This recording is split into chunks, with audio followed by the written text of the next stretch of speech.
All right, folks, welcome to Inside the Numbers with the People's Pundit. I'm your host, Rich Barris, the People's Pundit. Don't forget to like the videos if you like them, and of course, to follow along and subscribe. All right, look, we're on everywhere. You know what? It goes at People's_Pundit on X and on the Gram, and at People's Pundit, period, no underscore at People's Pundit on Truth and on Getter. You may notice camera angles a little bit different. Stuff's all over the place. I think there's even no. Let's see. You can't see the socket. There's going to be some changes coming up here soon. It's going to be a different angle. So you're just going to pop on the show one day, and it's all of a sudden going to look really different. The thing is, though, we were doing all this stuff to the walls, and ordered all of these cosmetic things, and the furniture, which wasn't supposed to come first, came. And because it takes time, it's sitting out there right now. All right. It's going to be a different thing, it's going to be a different thing. Everyone's got to evolve. Everyone's got to change, and we're going to do a little bit more, a little extra, right? We're going to have a little bit more chill of a scenery, I think I'd say. But it's a little bit of a mess right now. So bear with us. It's going to be fun, though. All right. Of course, the best place to follow us, as always, is right here. peoplespundit.locals.com, peoplespundit.locals.com. Maybe I'd give you a mini tour locals soon, although that would consist of nothing much but me going like this. I mean, it's pretty cool. But the problem is all the other acoustic stuff, which I think we're going to change. I think I like the brick better. I don't know. You guys, maybe I'll do that on locals. Maybe we'll go through some of the acoustic samples and see which ones you like better. Zigzag diamonds, the brick. I like the brick. And then there's just what looks to be like wood paneling. That's pretty neat too. I think I like the brick though. And you tell me. I thought this thing was going to take at least a month to get. These things are going to take at least a month to get here. It's going to look more like a hangout zone or a man cave than it's going to look like the People's Pundit podcast. But you know what? That's kind of dope. Laura loves it. She struck gold with this. And you probably hear the echoes in here because all the stuff moved around. But she struck gold with this. She was like, no, I think I really want these. And look at what it looks like in black, which is the People's Pundit, black and white, right? And we're going to have, I don't want to give too much away, but it's I think she really struck pay dirt. I'm in love with this stuff. In fact, I wish I would throw, how much money I spent on my couches in my home, my living room couches. They're custom made by this company in North Carolina that, I saved for them for a while because I fell in love with them the first time I saw them. And I thought, you know what? Support local business, and they've been around for a long time. Super, super quality. I love them. Don't get me wrong, but it probably wasn't the right thing to get, especially if you still have kids. Two of which were kind of little when we got them, especially little Roro was little, and I kind of wish we would have just gotten these. Too late now. Who knows? Maybe I'll order them. Maybe I'll order another set for the sunroom at the house. All right. Yeah, I got the book over here going. I need to put something on it. Maybe I'll put this socket on here to keep that book from going anywhere. All right.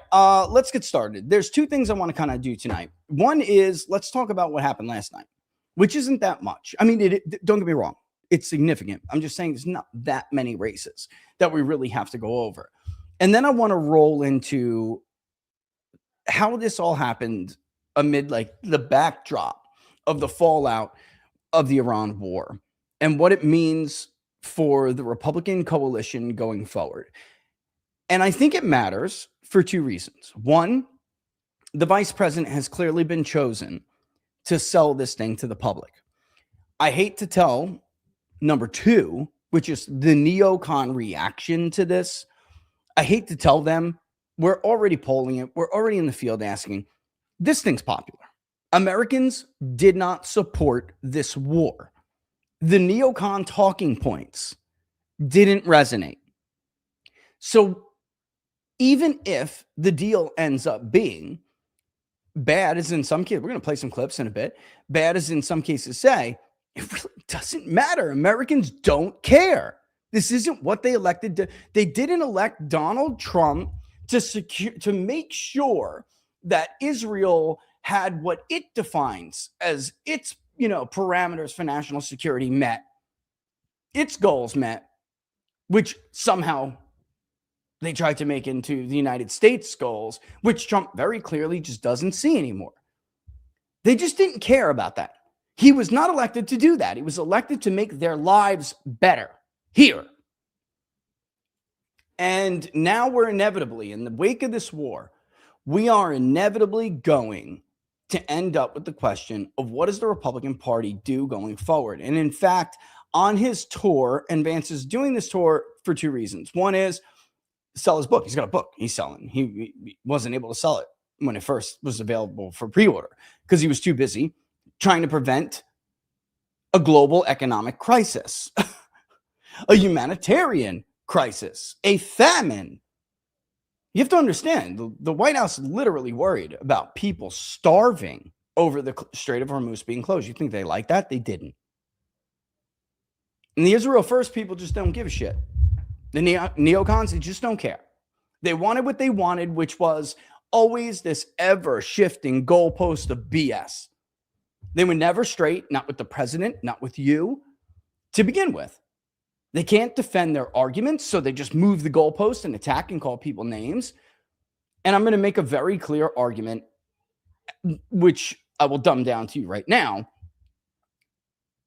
There is no way to reconstitute this thing.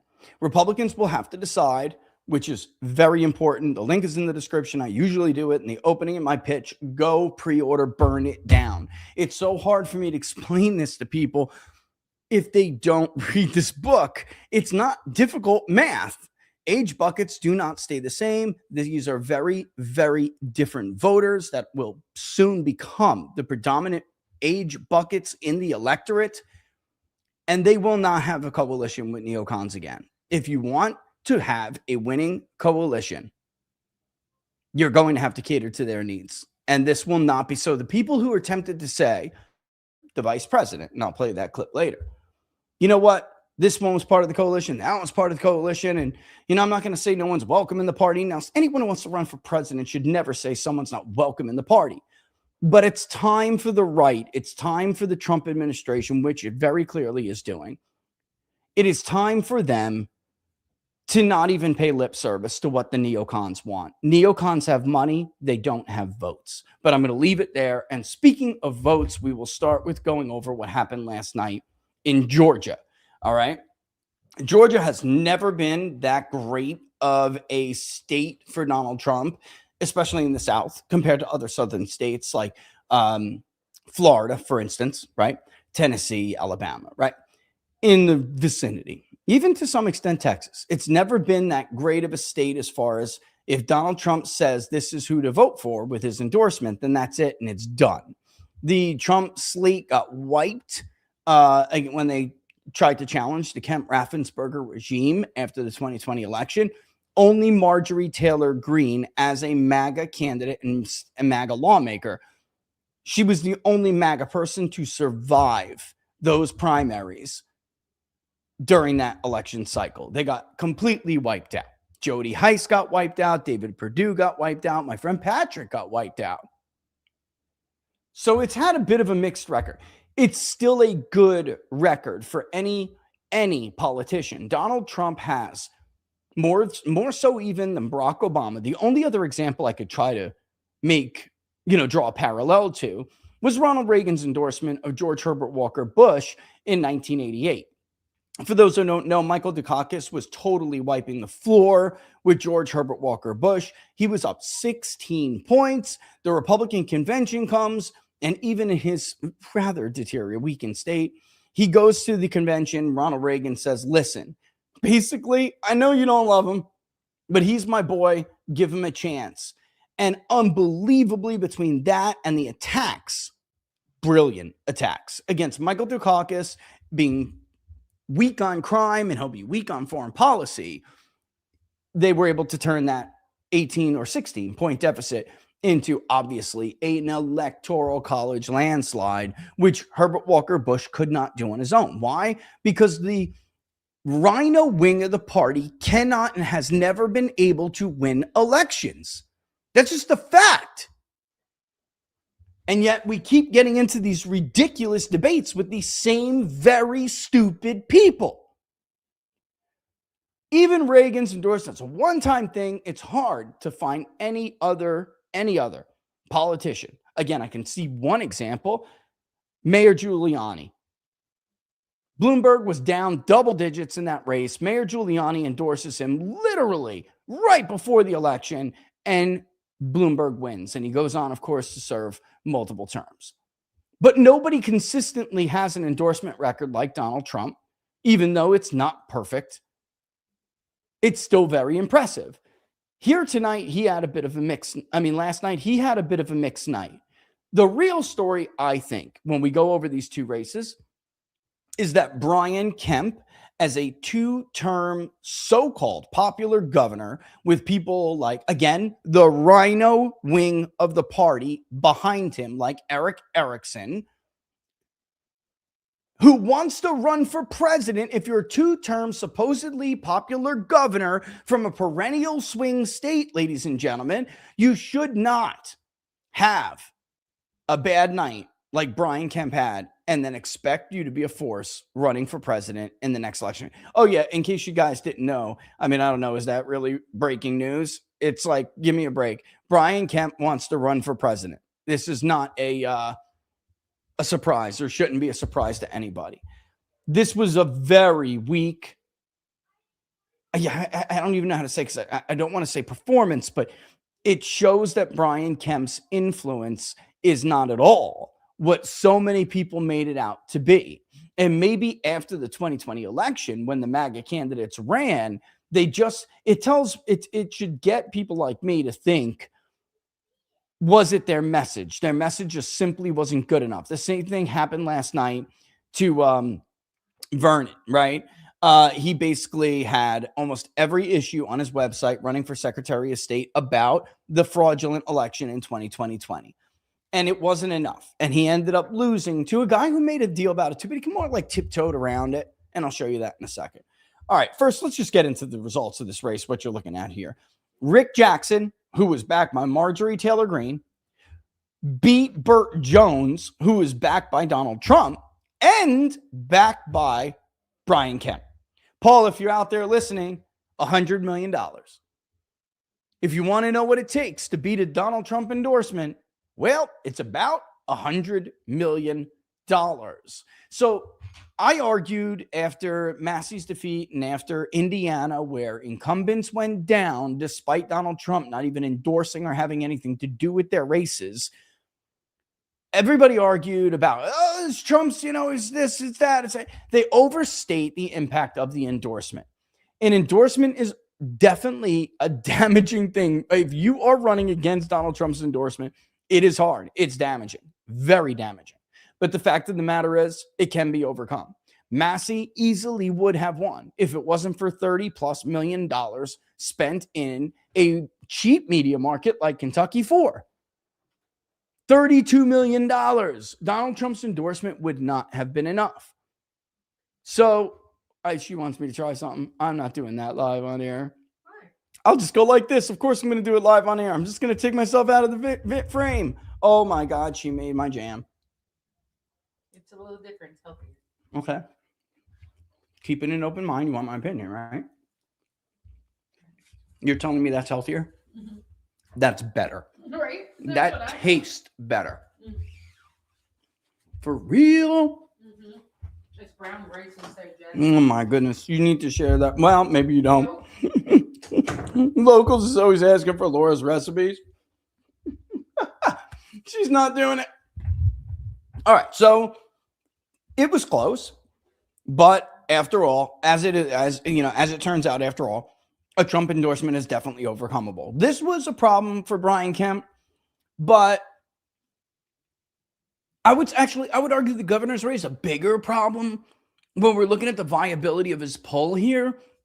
Because his entire argument is that, or it's going to be, I was a successful governor, two-term governor. I won re-election when others couldn't. I won an election initially when Republicans had a very difficult time. And then, by the way, 2 years later, Donald Trump lost the state. Yet I stayed. I won a good amount of Democrats, and I won re-election fairly easily. And I have a good ground game here, and my machine is going to deliver.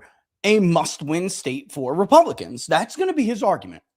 All right. I mean, his record is a very vanilla textbook Republican Southern governor, and that's not exactly a compliment. It's a textbook, cookie cutter. Look, I don't think it's good. He's a very typical Southern Republican governor who thinks that the unemployment rate in his growing metro area and their surrounding exurbs and suburbs, right, is all that matters. When he doesn't realize that, the economy is your politics. In other words, if you bring in mini Tinseltown offering them tax breaks, and all of a sudden they're shooting, I don't know, BLM for HBO, and all of these other shows in Atlanta and the surrounding area instead of high tax California, nobody gives a shit. The only thing you're doing is turning the demographics of your state. You can say ditto to other Sunbelt states like Arizona. This is what we've seen begin to happen in Texas. And if it wasn't for state-to-state migration from red voters voting with their feet and leaving blue states, then Texas would have been in big trouble already. So anyway, this doesn't really bode well for him because here he was even on the same side with Donald Trump and he still went down. His guy still went down. Now moving on to the Senate race where he was against Donald Trump, he got clobbered. And that is including, and by the way, you could have made a lot of money last night. I'm sorry I wasn't there. When the early vote dropped, Mike Collins's vote, his chances of winning this race plummeted. I could have told you guys that so many of these central and southern ancestral Democratic, but now they vote Republican counties were going to flip back. And as soon as you saw Catoosa and other, northern Republican counties go to Collins, outside of one, right? Go to Collins outside of one, which told you obviously a backyard. You should have known that it was going to flip. So I'm sorry. There was a huge opportunity to make money last night in this race. If I didn't even myself, guys, I was kind of dealing with something. And plus this wasn't even ready. There was no way I could even get the camera up and ready to go and kind of rigged it today. We jerry-rigged it. Is that racist? Am I allowed to say that? We jerry-rigged it to get it up and running so we could have this show today. But again, blow to Brian Kemp and his argument, his entire justification, the presidential justification for why he's going to run for president. Big blow to Big Con, who got behind Derek Dooley. Again, you have like these so-called pundits who are really undercover consultants, and they're like often undercover operatives, right? They're just like dark money operatives and consultants like Eric Erickson, right? Big blow to him and all of his entire crew. But again, if Brian Kemp lost this one, but then won the governor's race because he was on the same side as Trump, then that may have been salvageable. In the end of the day, guys, I'm just going to give you my take on this race. Mike Collins will go on. Mike Collins, who we've had on this show, will go on to face Jon Ossoff. This is not a toss-up state. I hate to break it to you. Anyone who's telling you this is a toss-up is bull. It's total nonsense. This is Jon Ossoff's race to lose. He is the incumbent. That is number one. And number two,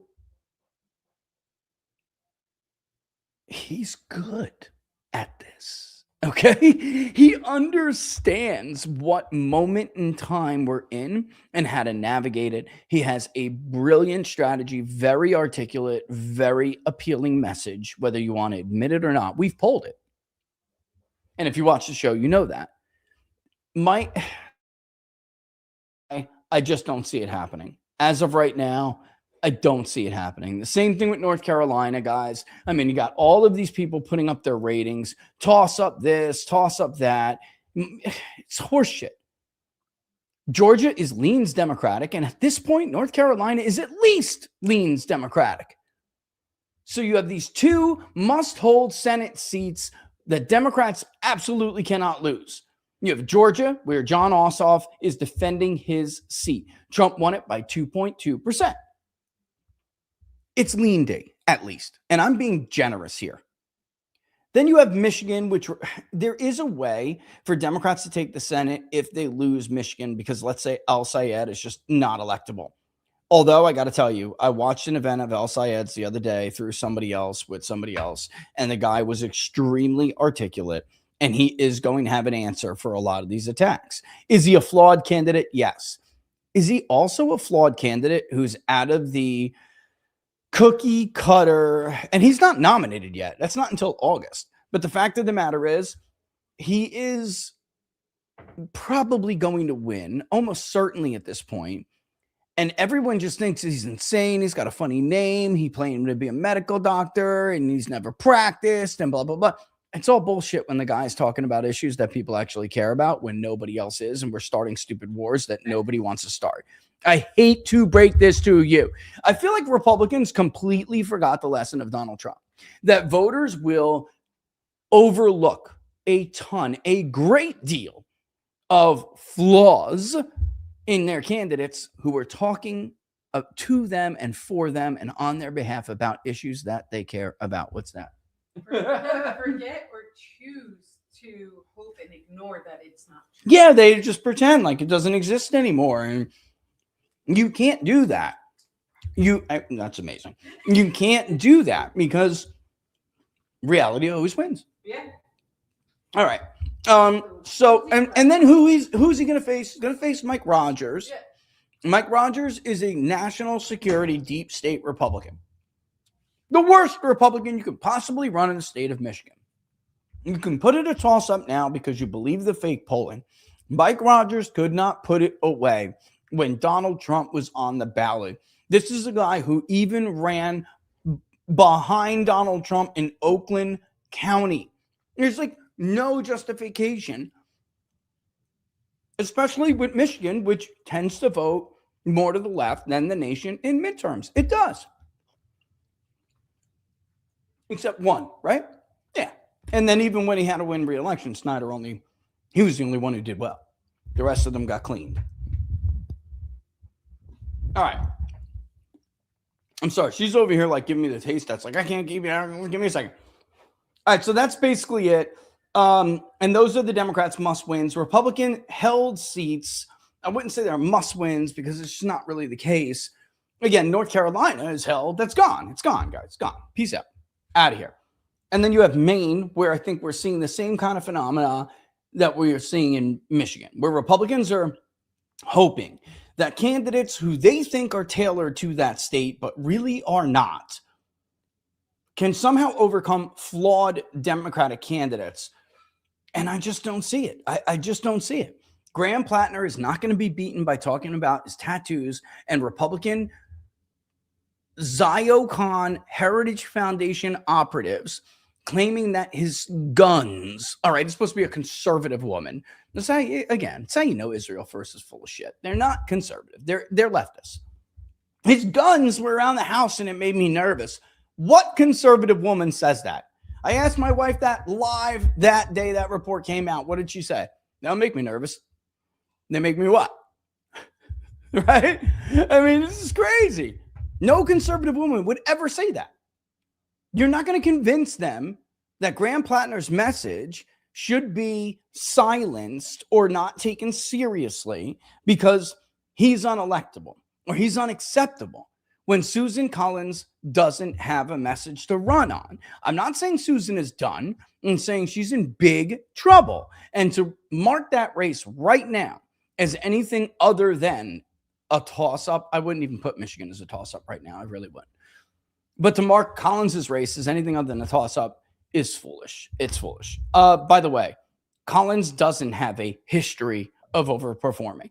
Collins overperformed because Donald Trump was also on the ballot and generated turnout significantly among second congressional district voters who often, when they come out, vote Democrat anyway, but not when Trump is on the ballot and they see the R next to her name and they knocked it off, checked it off. She has no other history of overperforming except for in presidential cycles, one with Donald Trump on the ballot. In midterms, she does not overperform. So do your homework instead of like regurgitating fake talking points. It's not true. Other than that, I mean, we can go back real quick. There is, some interesting races. I know that people were talking about Kern in Oklahoma. Obviously, he'll go on to replace, what's his name, who went over to, got appointed. But other than that, Moore, he's nominated to replace Tommy Tuberville, right? It is what it is. This was an interesting race, though. Again, Trump won here. Barry Moore was not polling this well against Jared Hudson. So this was interesting. Other than that, folks, I mean, we could just get into the rest of the conversation, which is, the hell is going to happen in this coalition, especially since there has to be an answer in November for what has been done with the political capital that the Trump coalition amassed with their 2024 victory. Before the Iran war, there was this effort by neocons and Israel firsters to start to fictionalize this rising wing, the woke Reich, which they made up. That is so fake and gay. I'm sorry. The woke Reich. To some people, there's always the Fourth Reich right over the horizon.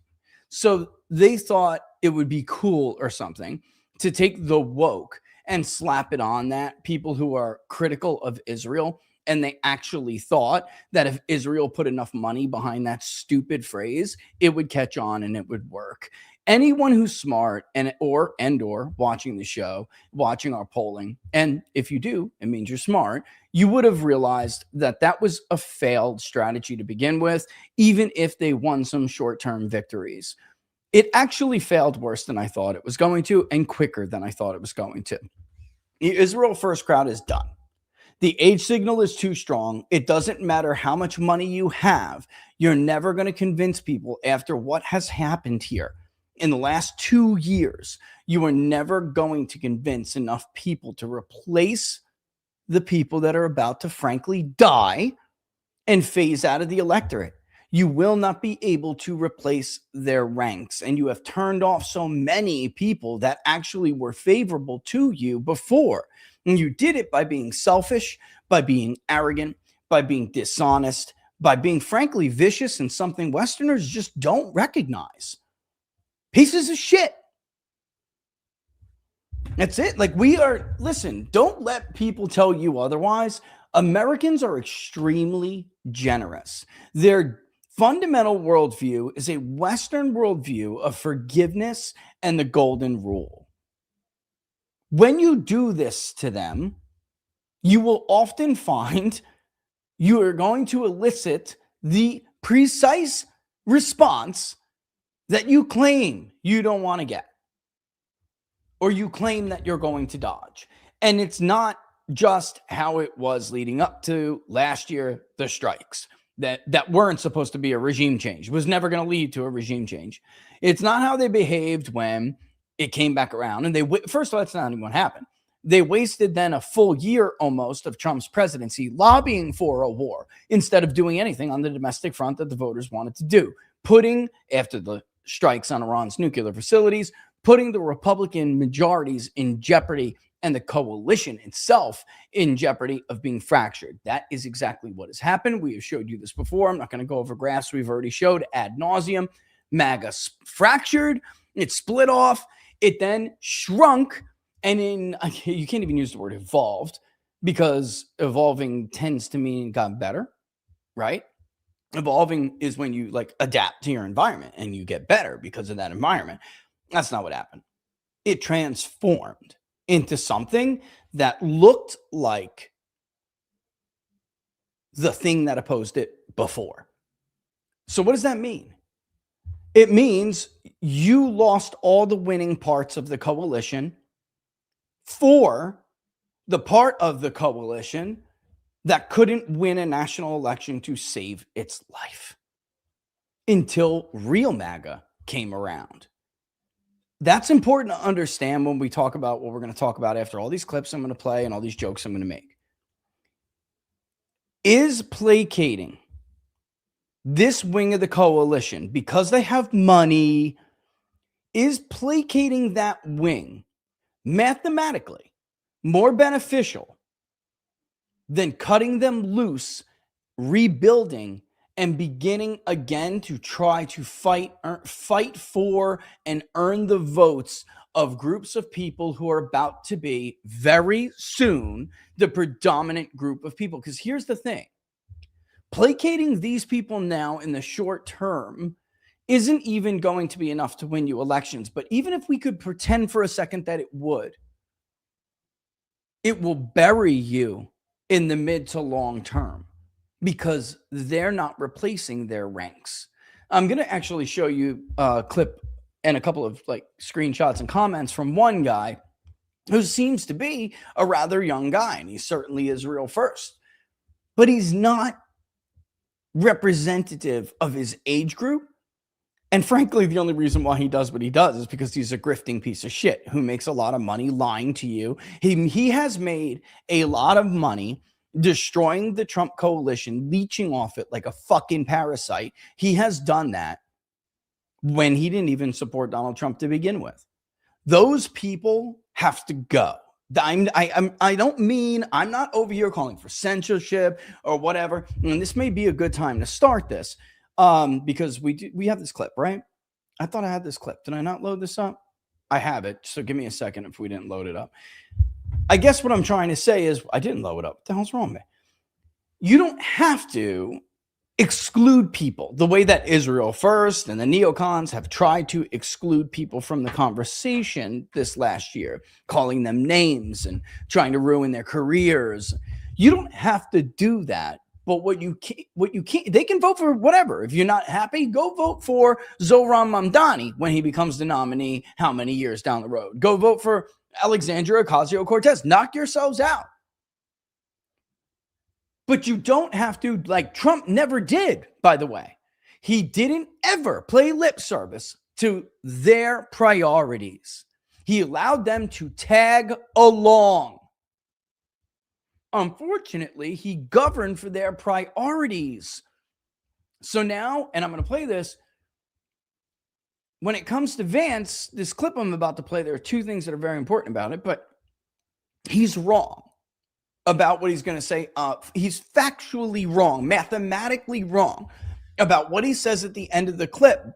But a guy who wants to run for president can never say that what I'm going to say out loud. He could never do that. You just don't do it.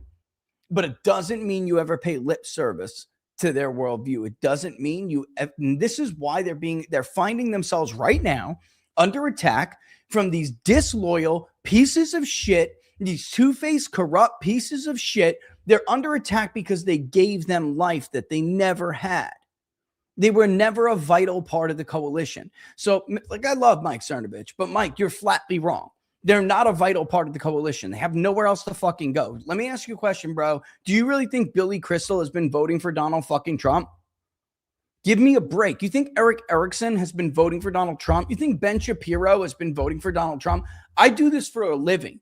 They're talking for clicks. They ain't voting for shit. I'll tell you right now, Ben Shapiro either didn't vote or he voted for fucking Joe Biden. It's horse shit. No way. Guy didn't want to lose his subscribers because he's losing them at breakneck speed. These people, the truth is, the wing of the right, which is not right. They're not right wing. I'm going to make it my mission in life to repeat this until everyone gets it through their heads. Neocons are not right wing. They are leftists. They have always been leftists. But that part of the coalition has not been supporting MAGA. They are not the reason why 30% of black men in the state of Texas voted for Donald Trump. They are not the reason that Donald Trump won the Hispanic vote in the battleground state of Michigan that they couldn't win to save their lives. They are not vital. In fact, what is vital, now that this break has happened, and you know what? I don't want to go too far, but it's happened. And to pretend like you're just going to, Humpty Dumpty, bro, he had a big fall. Like, that's your coalition right now.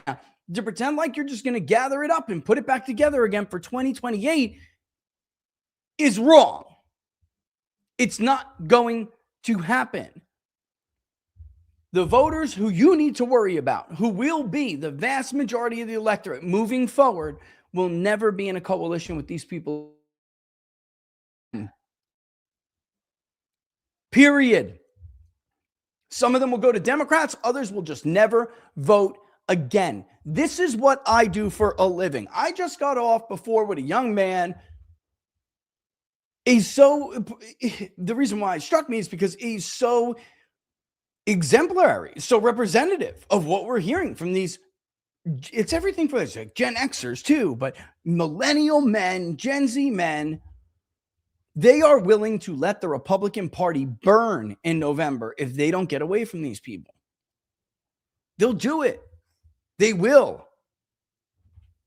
I picked the name is Burn It Down for a reason. Man, I wish we could have gotten this book out earlier so we could have a much fuller conversation about this. It will be out before the midterms, and something tells me you're all going to learn. You're gonna get a very crash course, a quick, horrible crash course. And even if we all trying to mitigate it as much as possible, I can tell you no matter what happens, it would have been worse if Trump did not do what he did here, which is finally start listening and say, enough's enough. These people they're not in good faith. They don't operate in good faith. My entire coalition's been blown up because of this bullshit. Let's play the clip of Vance on Megyn Kelly, whom they attacked before I play it. They attacked JD Vance for going on Megyn Kelly, even though Megyn Kelly represents Megyn Kelly, Joe Rogan, Tucker Carlson, all of these people that Trump had behind him. Tucker's one thing, but Megyn and like Rogan and the rest never vote. They're never getting behind Ted Cruz. You're never getting behind Marco Rubio. They're not getting behind Israel First. They're not getting behind neocon Republicans. It's never going to happen. Marco Rubio would get his shit pushed in. Do you understand what I'm telling you? He has no chance to win the election. There is 0 Rust Belt states that Marco Rubio could win. Fucking 0. You need Megyn Kelly. That's the horrible, painful truth if you don't want to hear it. You need her. You need Joe Rogan.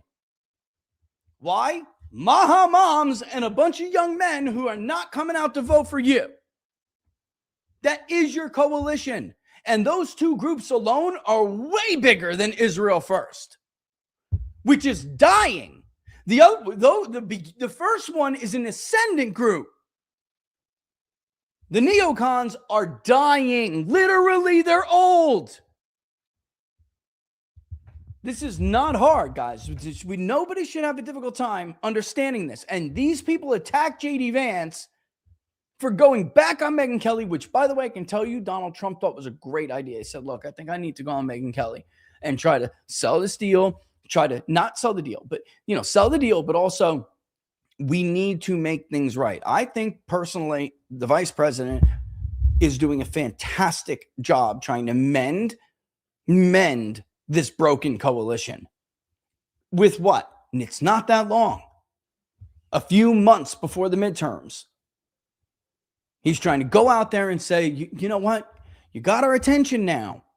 Don't get upset. I understand you're pissed. I do. But don't retreat now. Don't go back in your shell. Don't give up. Don't throw your hands in the air because these fucking neocons have money. And if you do that, they're going to get the fucking microphone again. That's one part of what he's doing. And he gets attacked for it by these neocons. He gets attacked for it. They're scum. These people are the scum of the earth. And that's why they can't win. They don't have any friends. Money can't buy you votes like that. You have to have a message that people believe in. Nobody gives a shit about the state of Israel anymore. You blew that forever. Donald Trump knows it. And he just decided, I don't think I want to blow up I think I can fix this. And I don't want to destroy my legacy because of your fucking homicidal tendencies. I'm out. And we're going to play some clips from Trump and they're attacking him for it. But first, let's play this clip. And this is what I'm going to say. I'm going to make the case after this clip, and then we're going to roll through a bunch of things. And you're going to see for yourself. It's not worth it. Cut them loose and rebuild. Here's JD Vance on Megyn Kelly talking about the coalition that has been blown up. Saying that they feel blackpilled by the whole experience, like I'm just out. And I have been trying to make the point that you can't do that, right? No, you got to stay. That's right. But realistically, because after these midterms are over, Can I make one more point about this, Megyn? This is very important. I'm sorry to interrupt, but no, it is. So look, the coalition that made Donald Trump the president of the United States and JD Vance the vice president of the United States, people have to remember this. It was Megyn Kelly and Tucker Carlson and Joe Rogan. It was also Mark Levin.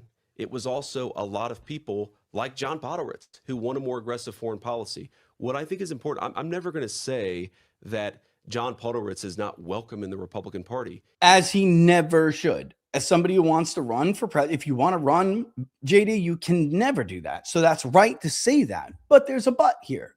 He is. But just as he's disappointed right now, sometimes other people are going to be disappointed at other times. You can't just quit politics because the leader of a country of 330 million people makes a decision you disagree with. Okay. And we don't need to see the rest of the Megyn Kelly show banner. All right. Let me say this first. To those people who are the black pillars, all right, which people call me, you stupid morons. If it wasn't for me and others doing everything we can do to get this course corrected, you'd be fucking destroyed in November. Destroyed. I'm an eternal optimist, which is why I'm a critic when it's appropriate to criticize. And when it's appropriate to give accolades, like I said the other day, you give accolades. But for the black pillars out there, you're not hearing that. And this is the vice president basically trying to tell real America first, real MAGA, hint, hint, peeps, if you pull back now, it's not going to serve your interests. It's not going to do anything big. It's not going to result in anything better for you or your situation. You're not going to like what we're doing anymore. Again, as a pollster, I talk to people every single day. I understand why you're black-pilled more than anybody else, more than anyone else in this entire country. I can say that with confidence. I think I'm probably the pollster with the most interviews under my belt since Donald Trump was elected. I'm certainly the pollster with the most MAGA interviews under my belt since Donald Trump came down the escalator. I understand why you're disappointed. But all this will do, and this is the vice president winking at you and trying to tell you that, all the vice president is trying to say here is that if you do pull back and retreat, it will do nothing but extend what you're looking at now, which is the final act of fake MAGA, neo-MAGA-con, I'm calling them, who hijacked your movement.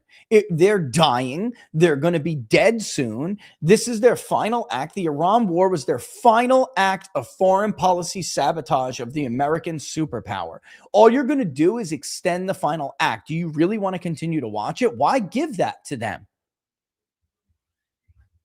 That said, I don't fully agree with the rest of what JD Vance said.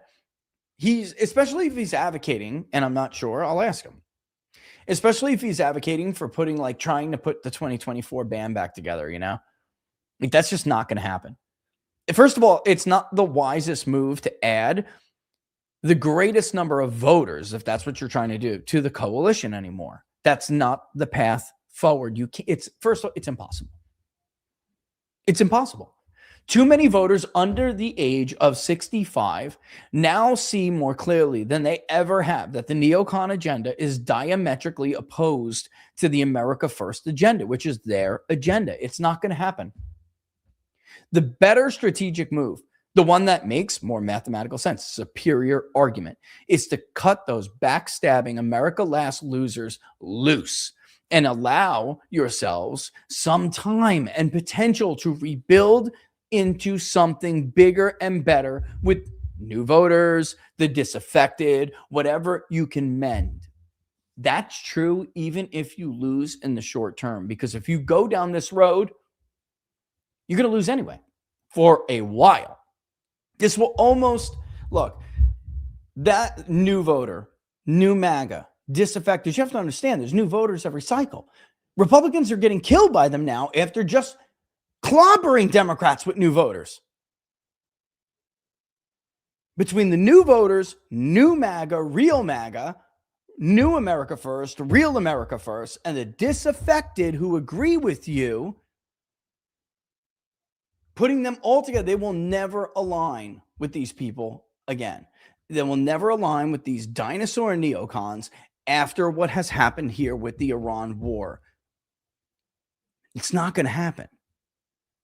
And you have a chance, at least, if you do what I'm saying, to win the next presidential cycle, or even, and definitely subsequent midterms. But if you don't, you're screwed, because too many of their dying bloc will be dead and you will be outnumbered. It's simple math. It's not hard. Again, pre-order, burn it down. The link is in the description. You will drive away far too many of them. They'll either go to the Democratic Party or abandon the process altogether. Again, I've said this now, I don't know how many times, a million, I don't know. Politics is a game of addition, not subtraction, but it is also give and take. And you have to give up this bogus alliance with these backstabbers if you hope to take more voters from Democrats among the ranks of the soon-to-be dominating age blocks. That's your choice. And why on earth, after we go through what I'm about to go through, why on earth would you even consider risking that for people like this? Saying that Mohammed Khalibaf, who will apparently on Friday be literally in a photo op with the Vice President of the United States. I cannot express to you how stomach-turning that is. I don't care who the Vice President is. I don't care who the President is. Leaders of the United States of America in a photo op with a mass murdering terrorist supporter like Mohammed Khalibaf shaking hands 6 months after he blew away 42,000 innocent people in the streets. Okay, let's stop right there for one second. The only true thing Ben Shapiro just said in that statement is that he doesn't care who the president is or who the vice president is, because clearly Ben Shapiro does not put the United States of America first. Israel is Ben Shapiro's primary objective and concern. Obviously, if you are willing to blow up the entire coalition after how Democrats behaved in the not too so distant future, crossing the Rubicon and trying to lock up our president, trying to lock up his supporters, trying to cut off the genitalia of your children without your consent, trying to pack the Supreme Court, trying to add 2 more Senate seats to the United States Senate from places and territories we could not even hope to win. If you put the interest of Israel before all of that, you are not America first. You're not even American, bro. I said it the other day. I'll say it again. I don't care what you think the dual trope loyalty sounds like. I'm not even accusing you of dual loyalty. I'm accusing you of not having loyalty to the United States at all. You threw it under the bus. You threw a nation of 340 million plus people who fucking nurtured you, made you what you are today, gave you the opportunity that your privileged ass has now benefited from. When you could have joined after 9/11 to go fight the terrorists, bro. You could go fight in the IDF, knock yourself out. No, you sat here in this country and sucked up our generosity, our wealth, our stability. You put all of that at risk for a nation of 9 million because you identify with them. Period. That's not dual loyalty. That's no loyalty. That's the only thing he said that was true. He just went on mass murder, 42,000. Nobody believes that number. That number is propaganda. Everybody knows it. Every international organization says it. This is the problem with Israel First and these neocons. They don't traffic in facts. They just repeat bullshit at whim. They don't care. Yeah, Laura, he got to sit home and play with his fiddle all day. He could have joined after 9/11 and been a man and had the courage of its convictions and fought the enemy. No, he took advantage of this nation's benefits, and instead of holding an M4. He played a fiddle. And now he sits here and lectures us with his BS propaganda. Nobody believes the 42,000. I'll give you a number, though. You want to talk about mass murderers? Yeah, it's coming. How many Palestinians has Bibi Netanyahu and the nation of Israel exterminated in the interest of the greater Israel project? That's a fucking mass murderer. And that's why he can't even leave and go to most Western nations without being arrested. He can't step foot in Canada. Prime Minister Maloney would put her foot up his ass if she went to Italy.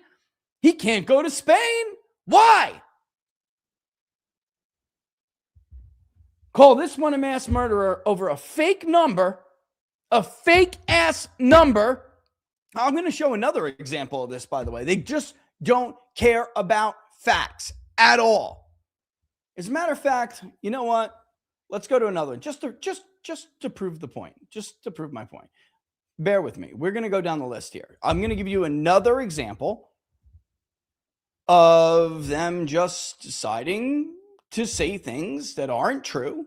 And this is the worst part about it. It's because it's not just, Israel, it's like neocons in general. They don't seem to understand that morality isn't an argument in international relations, number one. It's just not. Because if we were fighting over morality, folks, we'd be at war with, all the time with multiple nations. It'd be unsustainable. You can't fight every so-called evil regime. It's ridiculous. It's ludicrous to even think so. But the fact of the matter is, it's not even like even if it was true, we couldn't do it, but it's not true. The morality points that they make are fake. And this is, I don't know how else to say this. I don't understand what you want us to do when you say things like this. Let's pull it up. Here we go. Oh, come on. Did he delete it? Is that why it's gone? Of course he did. He expected it to comment. Of course he did. See, I should have screenshotted that shit while I had the chance, which I actually did quote tweet him, and I'll bring it up. It's that Bonchi Red State guy. He wasn't alone.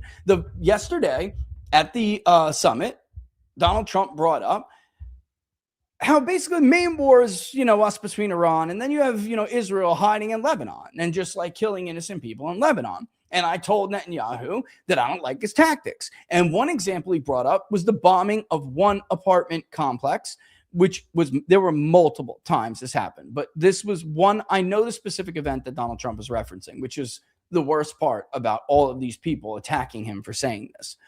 He said, I told him that I don't agree with this. You don't need to blow up an entire apartment complex in order to kill one terrorist. And that was a nice way for Donald Trump to put it. One of the biggest consequences, worst consequences of this war will have on the United States, our image and our superpower status, aside from breaking the security agreement and drastically reducing our influence in not only the Middle East, but because of the security agreement being so similar to Asia, it will obviously have an impact on Asia between the Koreas and Japan, of course, and ultimately China. We can't protect Seoul. It's obvious. We can't protect Japan from Kim Jong-un and his intercontinental ballistic missiles. But the other thing is that the damage to our moral might. The United States does not behave in combat the way that we just witnessed Israel behave, even before the Iran war, with how they behaved in Gaza and the West Bank. We don't allow that. Those are war crimes, not just by our standards, but by the international community standards. We don't behave like that. If that was us, we would not have taken down that entire apartment complex. We would have put ourselves at risk to do so, but that's what makes U.S. soldiers so incredible and so brave. We would have had to go kick that door down. Anyone who has ever served, if you served in Iraq or Afghanistan, you know what I'm talking about. You can behave like that if you want to end up in fucking Leavenworth. You cannot just go and kill innocent people at whim. Israel claimed and told the president, we're going after a Hezbollah militant. Actually, it was after the fact. He said, we were targeting a Hezbollah militant. It was total bullshit. In fact, that guy was regular army, Lebanese army. Folks, there's not too many opportunities in the Middle East in places like Lebanon, especially if you're down on the socioeconomic, ladder. That's a job to that guy. He punches in. He's regular army. He punches in. He does his job. He comes home. Well, while he was at work that day, he got falsely labeled a Hezbollah militant. You know who was home? His 4-year-old daughter. And a bunch of other innocent people that just so happen to live in that apartment, because it wasn't some militant compound. It wasn't some out of, off the grid Hezbollah stronghold in Lebanon. It was a fucking civilian suburb. Trump was absolutely right to start to make statements that separate how the United States military behaves and conducts themselves in combat, in a war zone even, and contrast it with how Israel has been behaving. That is unacceptable behavior. It's a war crime. There are rules of engagement, folks, that are just straight BS. And they've gotten a lot of our soldiers injured and killed because they expect our soldiers to do too much. But there is a difference between that and just indiscriminately killing people. How Israel conducted itself, you're gonna lecture, even if that fake ass 40,000 plus number was real, you're gonna lecture anyone else after how Israel has behaved itself. I had to review in this conversation about why Americans, particularly young Americans and even young Republicans, now have an unfavorable view of Israel and sympathize so much more with Palestinians than they used to, by the way. In one of my conversations, which I deeply regret ever having because they used it maliciously. They used the information maliciously when I thought they were going to use it to legitimately try to reach out to these people and rebuild their image with the public. Instead, they used it for mass censorship. In this conversation, one of the videos, because of course I said the information is like not guarded by Fox News anymore, and people can see a genocide in real time on social media. You can't tell them the lies anymore, the human shield lies, which of course, yes, I mean, Hamas has used people as human shields. I mean, whatever. This has been the blanket explanation every time Israel kills a bunch of civilians, and they have used it to indiscriminately kill civilians. In one of these videos, I had to watch the IDF round up these two guys. It looked like they were in front of a storage unit. They were completely unarmed. They were trying to basically just put their hands up and surrender and say, don't kill me, don't kill me. And the IDF soldiers are trying to like shoo them into this storage unit. And I'm looking at them wondering, like, they're resisting. And that was ended up being the defense. They were resisting. They were resisting because they were afraid. They were resisting because they knew the minute they turned their back, they would be shot, murdered, not shot, murdered, shot in the back, murdered. And in fact, that is what happened. And watching this video, what dawned on me, and by the way, not just as a human being, as a, once upon a time soldier, is that you wouldn't see them behave like that unless it was a culture at the IDF, not a one-off, not a couple bad eggs running around. They knew those IDF soldiers were going to kill them unarmed. And that's why they were like, no, sir, no, sir, no, sir. I'm here. I'm here. And they're like, turn around, get in there, turn around. And they were like, no, no, no, no, sir, please, no. And their hands were in the air. The one guy first did, eventually just got scared and he turned around. They fucking hosed him down. The other guy tried to run and they got him because you can't outrun a bullet, especially not from 3 feet away. And to me, it was my first indication. This is a culture at the IDF. This isn't a one-off. Smashing statues of Christ is a culture at the IDF. It is not a one-off. This is how they behave. And Trump knows how damaging this can be, to link ourselves, to chain ourselves to a fighting force like this, to an ally, a friend, a special friend. Stay tuned. I got something to show you. He knows how damaging this could be to our moral might. what little of it we have left after all of the disasters we've been involved in this region over the years. So for this guy, mirrored, for this guy to claim that Vice President Vance and the president can't be speaking with leaders of another nation state because they're mass murderers and using these fake propaganda numbers while defending a regime that actually did commit a genocide by every standard, by every definition. It's not even really in dispute. The only people who dispute whether what Israel did in Palestine is a genocide are Israel firsters. And that doesn't include all Israelis who now look like they're going to throw Benjamin Netanyahu out in the cold. As he has to face an election in fall, which, by the way, meeting with Mossad earlier today, Matt Gaetz is like, false flag incoming. You think? The guy equates defeat with incarceration. If he's defeated, he's going to jail.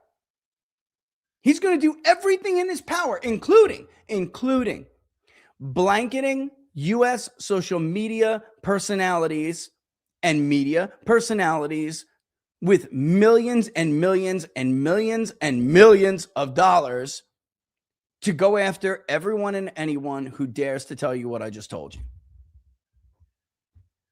And apparently, Donald Trump, who risked everything for him, everything for them. Trump absolutely knew. I will tell you because I know for a fact, he absolutely knew that if he did this, it was probably the end of his coalition.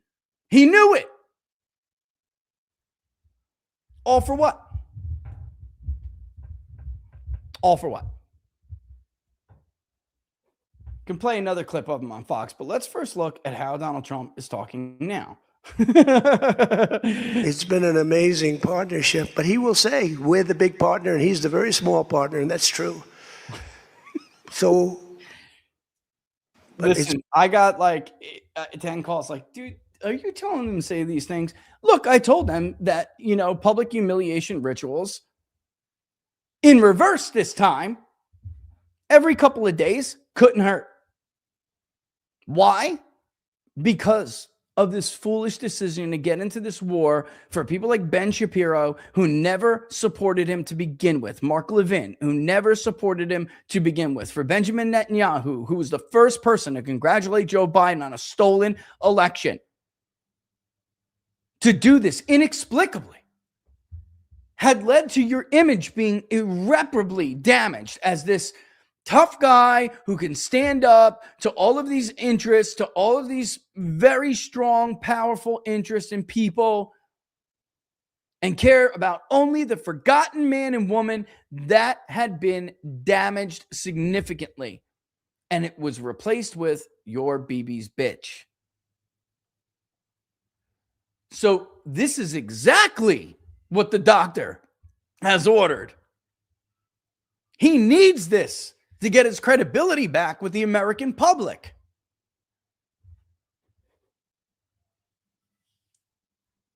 Some of the stuff I've seen in the last couple of days, B-52 Stratofortress goes down, and Israel firsters and are celebrating on social media. Some of them even making stupid comments alleging that Israel did it and claiming credit where you haven't seen anything yet. And you can click on their accounts and go back and see a month ago, they were praising Donald Trump for all he was doing in the Middle East, for fighting a war that he knew his base didn't want, the American public didn't want, his coalition didn't want. It's just, this is music to my ears. It's like Donald Trump is back, man. He's back.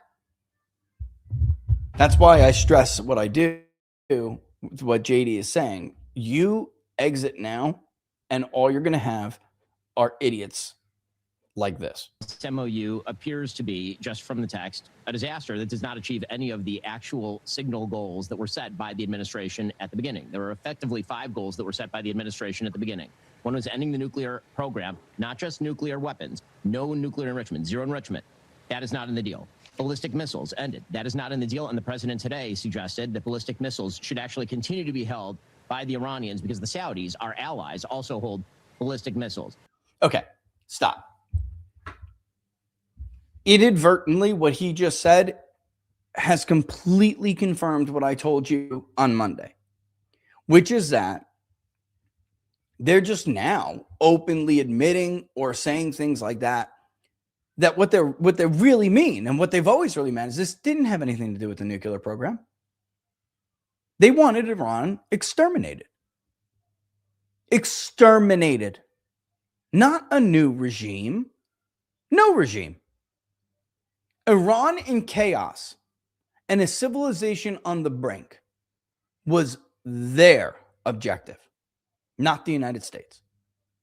Donald Trump was willing to make sure that their nuclear program was obliterated. Donald Trump was willing to make sure that there was something in place that could help us watch. But it's Donald Trump, not an ideologue, certainly not a neocon, even though he got duped by them and he joined the ranks of the neocons for a while. This is what he does. He can pivot. Once he realizes you're no longer helping him, you're hurting him, he'll turn on you. And that's what he's concluded here. But it was never about the nuclear program for them. It's total bullshit. It was always bullshit, which I'm going to show you in a second. A great example of another one. Another total fraud who never supported MAGA, never supported Donald Trump, and has done nothing but parasitically drain the capital from the Trump coalition and the Trump presidency for himself and for himself only, because that's all these people give a shit about. This guy isn't even connected to Israel in some great detail. It's not that. They're just paying him. He's just getting paid.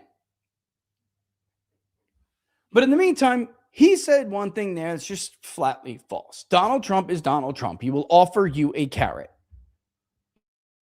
2.5 days talking about an MOU that wasn't even released, and their claims were debunked over and over.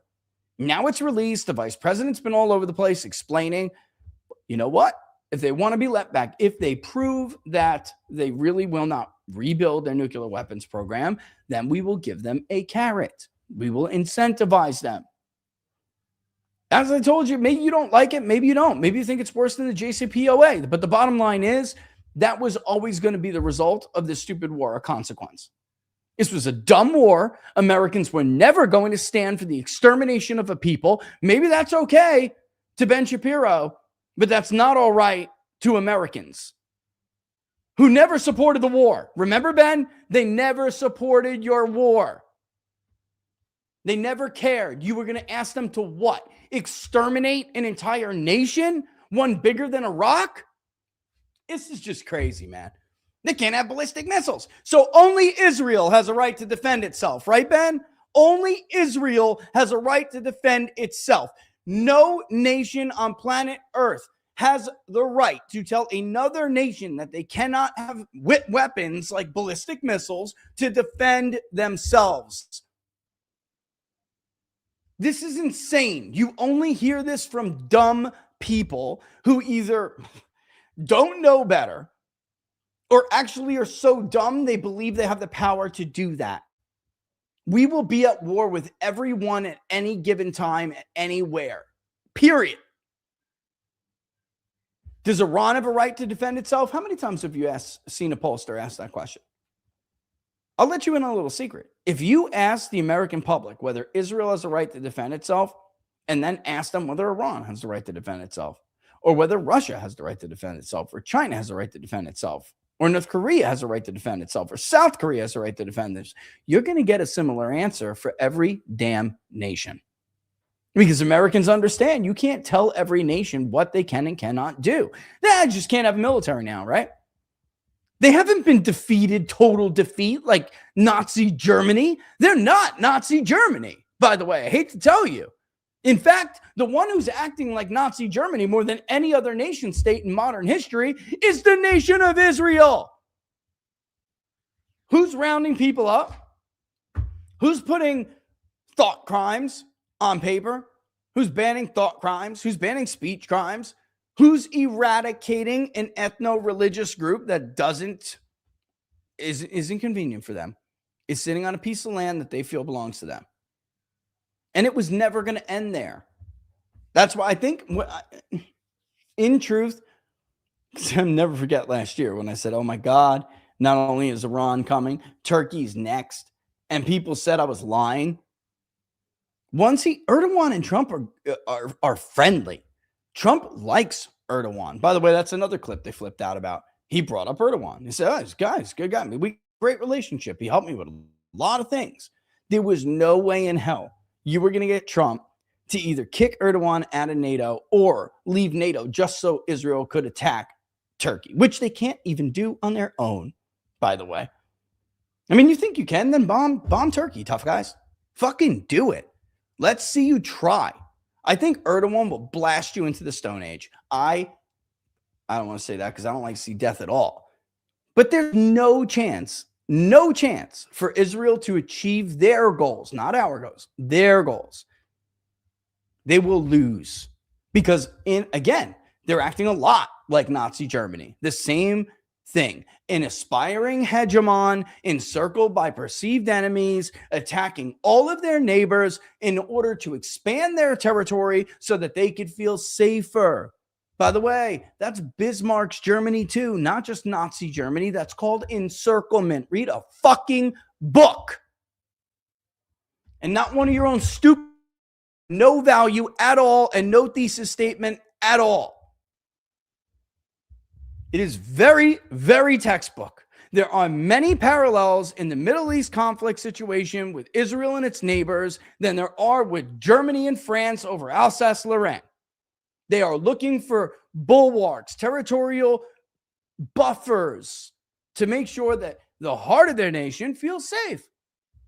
And I'm not even saying Israel doesn't have a good reason to think that.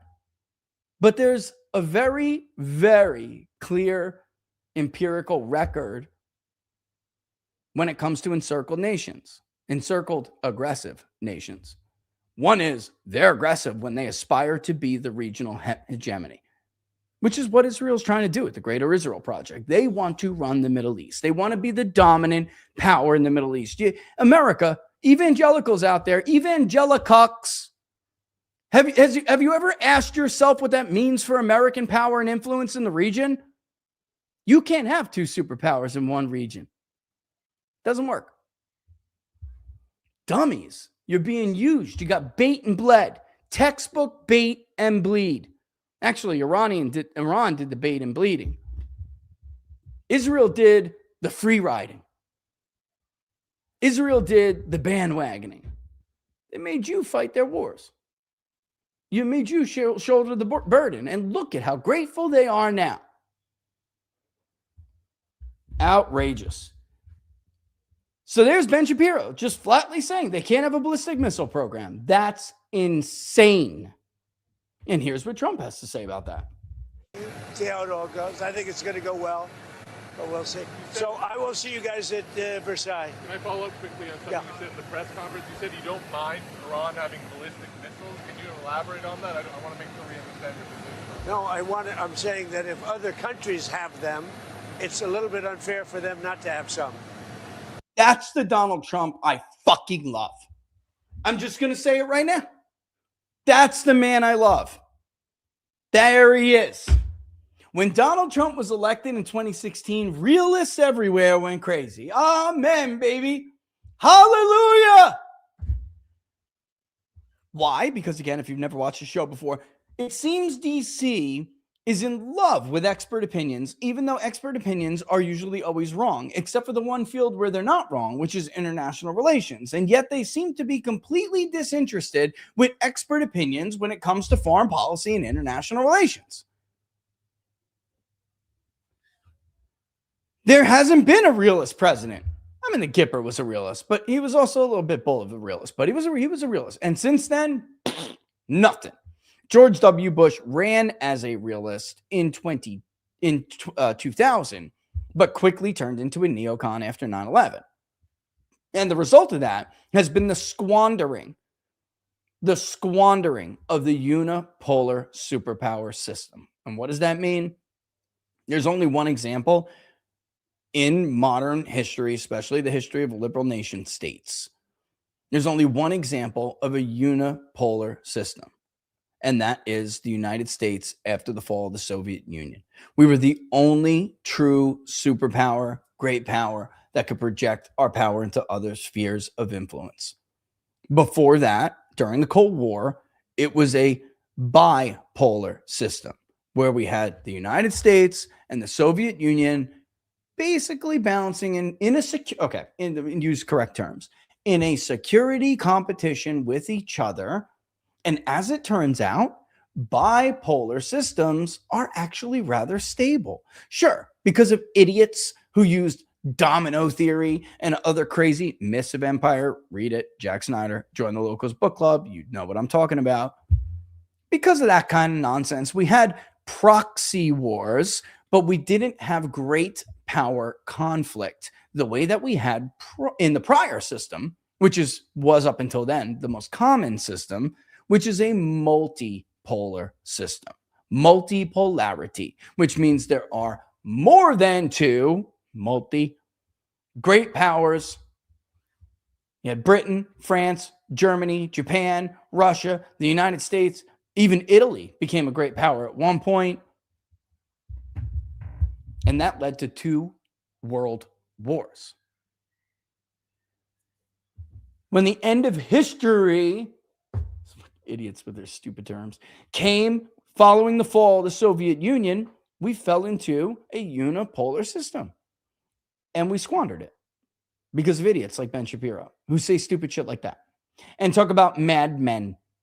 Kim Jong-un was a madman too. I mean, are we all like 15 years old? Does nobody remember that these same morons said we had to do the same dumb shit, arguing that we had to potentially invade North Korea to protect Seoul, to take away their uranium and stop them from building nuclear weapons and ballistic missiles? Well, guess what? That didn't happen. Has Kim Jong-un used any of those things on his neighbors? Nope. And God help us if the day comes where that system falls apart, because Israel first and Benjamin Netanyahu just crashed the security pact. Maybe people will test the limits of American superpower now, because we just proved to the world, and the Iranians proved to the world, that we cannot protect our allies in that security pact. You can't just get away scot-free. And as it turns out, we can't pummel that, even if they were an aggressor, which they are not. They were attacked. Israel is the aggressor here. I hate to tell you. Hezbollah does not make them the aggressor, even if you believe all of that. Israel is the aggressor. They are the power that attacked the other.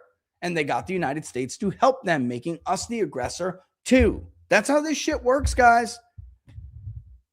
You got to get these myths out of your head because nobody believes them. Nobody under 65 years old in any serious way believes this bullshit. They agree with Donald Trump. A nation has a right to defend itself. And you know what? My wife said something the other day, and she's absolutely right. And I'm glad the president has begun to listen to this thing, because Bannon was making a similar argument. Him and Laura are right. They're not just a nation state. They're a civilization. How dare you? Who the hell did you think you were? You thought you were just going to go in there and destroy them like they had no plan, right? You believed your own bullshit. See, Ben Shapiro and Mark Levin and the rest of them chose to believe the select assessment of their preferred nation. They're the nation they are loyal to. When our nation, everywhere, the Pentagon, the DNI, the CIA, the War Department, which is the Pentagon, but all said, sense Iran would not fall like this. We've gamed this out a million times. Joe Kent, my friend of the show and friend, came on the show. We talked about this at great length. He's seen the war games. Everybody has. What are you talking about? The five-finger strategy was known. What you asked for, what they asked for, was not achievable. Not without mass death. And the American public was never going to tolerate that. Especially not on behalf of a nation they don't like. Not anymore. A nation they feel put themselves first. All right. Might want to take a couple of seconds here as a break before we go on to the rest of our clips. It's 7:22, and I know I'm getting the red flag here. All right, let's take a real quick break and have a word from our sponsor. Look, folks, have you ever been in a toxic relationship? Do you always put their needs before your needs? Have you gotten into debt trying to fight their financial battles? Lose all of your other friends for them? But still, it's never enough for your partner. Maybe the minute you speak up, they abuse you. That's not a special relationship. It's a toxic relationship. If you or someone you know has been a victim of foreign domestic abuse, please call 1-888-FUCK-BB or visit www.1776lawcenter.com for help today. It's a word for our sponsors right there. Oh, we troll. We like to troll. We do a little trolling. All right, let's talk more about the ballistic missile program, because this guy's a fucking fraud and a half, okay? This guy is not only one of the stupidest people I have encountered in this space, but he's also one of the most dishonest. Here is Will Chamberlain, and we're going to go back, man. We're going to go back. Here is Will Chamberlain attacking Donald Trump over that video that we just ran before our short word from our sponsor, okay? This guy is totally unbelievable. All right. And I'm going to give you, again, I mean, like the context matters. I guess we should just let Iran have whatever military capability it desires. Honestly, this guy is fucking retarded. This is one of the stupidest things I've seen him say, and I have seen him say some really stupid shit.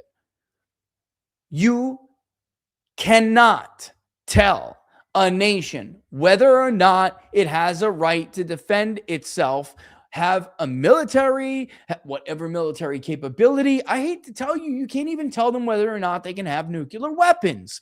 And it seems that only Israel doesn't understand that every other attempt to do so has failed spectacularly.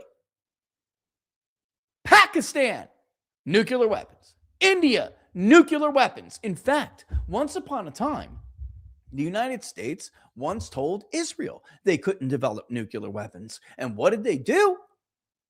They stole hundreds of pounds of uranium from a power plant in Pennsylvania, a nuclear facility in Pennsylvania. They stole our uranium.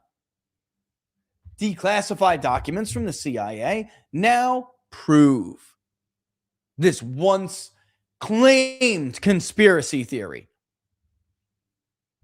Let's look a little bit more at prior claims made by Will Chamberlain, okay? Because I want to show you exactly how fake this dude is.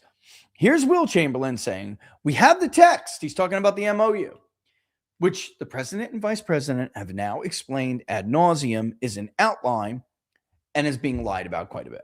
We have the text. The deal is absolutely terrible. There's no getting around it. The text gives Iranians huge, immediate financial benefits. That's false. And protection for Hezbollah in exchange for opening the strait and nothing else. President Trump should renege. I love you, Dave. Here's Viva immediately, first person under here. Panicking, doom pillar. How dare you turn on Trump like this? That's how this works, right? Because, of course, I'm in this screenshot. Are you ready? The war is not even a month long. We haven't taken a casualty in the last 2 weeks. We're systematically destroying Iranian military capability, and they are down to playing their final card, closing the strait, and people are panicking. Relax, folks. Here's Keith Backer in there. Who knows who that is? Panikins. Panikins everywhere, he says back. That, of course, is March 27th, 2026. Here I am. Vance should just bank on skipping 2028. Things can change, sure, but plan smart. Let Marco or some other neocon get steamrolled by AOC and Gavin as they deserve. Panikins, man. Let me go back and give you guys a little bit of history. Okay, here we go. Don't be a panikin. Here's Trump saying we're not looking for a long-term war. I only want one thing. Iran cannot have a nuclear weapon. That's it. Okay, understand something. He's just retweeting that's what Trump just said here. And calling others panikins. He also said that those who were worried about getting involved into an actual war with Iran over the supposed, what was going to be a supposed limited strike against 3 facilities last year were also panikins. These people have the most naked, dishonest goalpost shifting you will ever see in this game. Ever. And here's him now retweeting what Trump's saying. It's one thing, man. He can't have a nuclear weapon. That's it. That's it. That's literally what he said. Iran cannot have a nuclear weapon. That's it. In that clip I just played you before, did they say it was only about a nuclear weapon? No. They started laying out all of these other so-called objectives that Trump said, which are really Israel's objectives, not Trump's. I present to you the ultimate anti-panicking meme. Guards, this woman has lost her composure. And again, I just want to explain to you. This dude actually said last year that those of us who were saying this will turn into a regime change and that will be it for the midterms. Panicking. It's just no shame. And why would we expect any shame or any acknowledgement of dishonesty from a dude like this? This is a guy who this is not our first tussle with him. In 2020, when Donald Trump was confronting calls to shut down the government, to shut down commerce over COVID, the lockdowns, and it started as 12 days to slow the spread, right? Or 14 days, what the hell it started as, whatever, 2 weeks to slow the spread. He was all for it. All for it. There were two people, including, and Jack Posobiec will be the first one to tell you guys that it was just me and Robert Barnes. Even he was like, bro, chill out. It's not that big of a deal. And I tried to explain, not attacking, simply tried to explain. If you don't understand why the polls you're looking at right now are totally fudged to make you do this, and that in a few months, this will be the doom of Donald Trump, they will use the lockdown to completely shut down verification procedures, expand mail-in balloting. We laid everything out exactly how it would happen. And guess what? It did happen. Panicking at a Will Smith. Chill out. Totally. Stop. Slow the spread.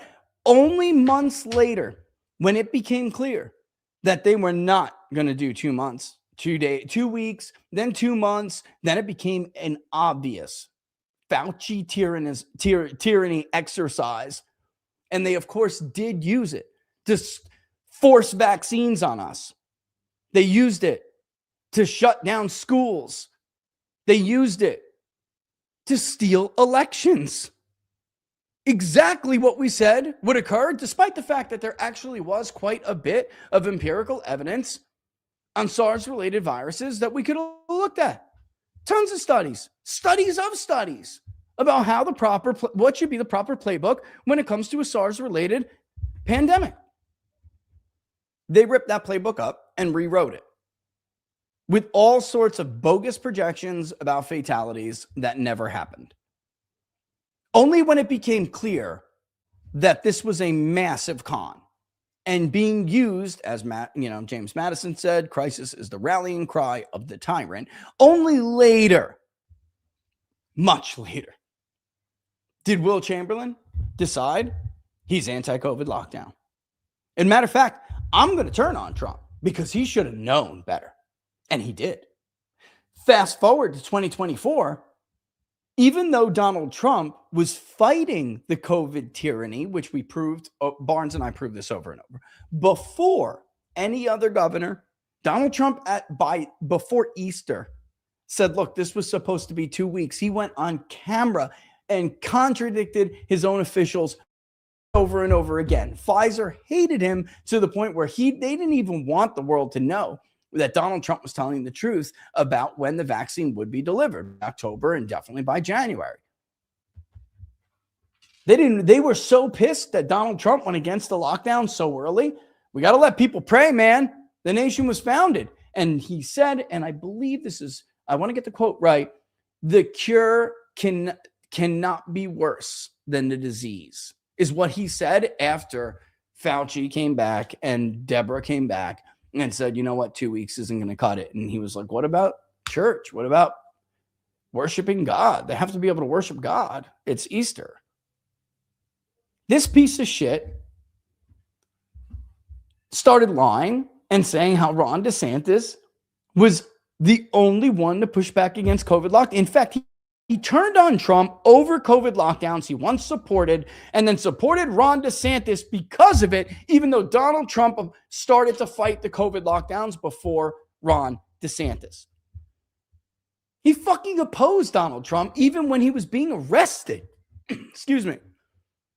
These people, same thing with Mark Levin, Ben Shapiro, are still telling you to vote for Ron DeSantis when Donald Trump's being raided. He gets perp walked months later into the court in New York. And you know who's out there, by the way? The only one, Marjorie Taylor Greene. And these fucking guys are still telling you to move on from Trump and vote for Ron DeSantis. They never supported Donald Trump. Never. Not even when his life depended on it. The only reason why he's a cheerleading stooge now is because he works for the dude who literally could get Donald Trump impeached.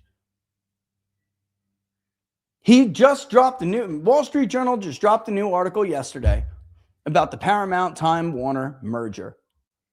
The biggest threat to the Trump administration and impeachments, real impeachments, is how, through Mike Davis, they have turned the Justice Department Civil Rights Division into a slush fund. Democrats have stacks and stacks of case. First it was Compass, then it was Oracle, then it was Live Nation. Now this. Pushing out and eventually getting Gail Slater fired because of grifter lobbyists who were working for the wokest corporations in the country to fuck over the MAGA consumer. That deal with Compass is going to raise your home prices. Aren't we in a housing affordability crisis right now? Don't worry. Will's boss and him are good. Why do you think Barnes never took back anything he said, despite the letters? You stop saying this right now or I'm going to sue. And Barnes like, I fucking dare you. Dare you. It's going to be so hurtful when Democrats start running these hearings. He's going to, dude, Davis at least going to need a pardon. I don't see how he doesn't. Go read the articles. I'm not making this shit up. So what you have here is a dude who was never loyal to Donald Trump. Never. Now putting himself, his own personal situation, his own personal, financial, all of it. And all of that is diametrically opposed to what's best for the Trump coalition, the strength of the Trump coalition, what's best for the forgotten man and woman. Why would you ever get in bed with these fucking scumbags again? Because they're toxic. Completely toxic. Nobody is going to vote for these people. So, with all due respect, Mike, you are wrong. If you think, and Mr. Vice President, you are wrong. If you think you're going to put the band from 24 back together and that's just going to somehow make things okay and move forward, you are wrong. These people are not voting for these grifters anymore. This grift is over. It's over. You better figure out which one is more important to you. I would frankly be willing, and I know it sucks, I'd be willing to lose in November if it means salvaging 28 for Vance, and that's it. At this point, there is legitimately no other Republican that I could even think of that is worth supporting. I'm not kidding. You might as well just elect one of the fucking Democrats. They're all scumbags. Marco Rubio is a chameleon. Sure, he's a very nice man. He's a chameleon. He licks his finger, puts it in the air to see whichever way the wind's blowing. He'll be whatever he needs to be. That's who the neocons want right now. He'll be worthless, less than worthless, but it won't matter because he can't even get elected. He will lose. This guy's going down in a blaze of glory, Bon Jovi style. He has no chance. Vance and Gabbard are the strongest ticket we have pulled. And why do I care so much about 28? Guys, the census is everything. They haven't, because they've been too busy fighting Israel's wars. Have you heard from Mark Levin, Will Chamberlain, or any of these fucking guys one time talk about how important it might be to get everything ready as instructed by the Supreme Court in their ruling against the first Trump administration when Secretary Wilbur tried to put the citizenship question on the census? Have you ever, that's game, set, match. Checkmate. Whatever you want to say. You have got to salvage 28. That is way more important than Israel, Mike Davis's grift, Will Chamberlain's grift, Ben Shapiro's fucking latest round of fucking Israeli money or whatever is being injected into the company because nobody fucking subscribes. Way more important. You get that and forget about some cockamamie redistricting war. Democrats are screwed. 20 seats gone. Trying to win the House of Representatives for the next 30 years will be next to impossible for them.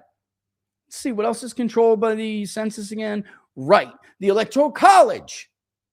Blue states will lose Electoral College votes to red states. Republicans will have an insane advantage. It will be nearly impossible for Democrats to get to 270. That is all that matters. I'm not saying go out there and tell them, you know what, guys, you're just not welcome. Vance struck the right tone in the beginning, at least. But it has to be the time. I can't believe they more than paid lip service to this bullshit. This unpopular nonsense bullshit that only gets any traction because it's funded by Hezbollah, AIPAC, whatever. A whole bunch of host Israel first money. That's the only reason why I got any traction. Shouldn't have been any more than lip service has been paid. They've actually implemented policies based on this shit. That could never happen again. These people will fade into obscurity. It doesn't matter how many people they're paid $5 million to attack. Today it was Alex Brusewich. By the way, Alex, how's it feel? You did it to me the other day. How's it feel, bro? See, I don't take foreign money from anybody. I didn't splurge on an event that I wanted personally to be extravagant for myself. So now my dick is an advice to some foreign agent. I don't do dumb shit like that. How's it feel? It won't matter. It doesn't matter how much money you have. They're all dead soon. Within 10 years, nobody will ever look back and say, wow, I wish we would help them with the Greater Israel Project.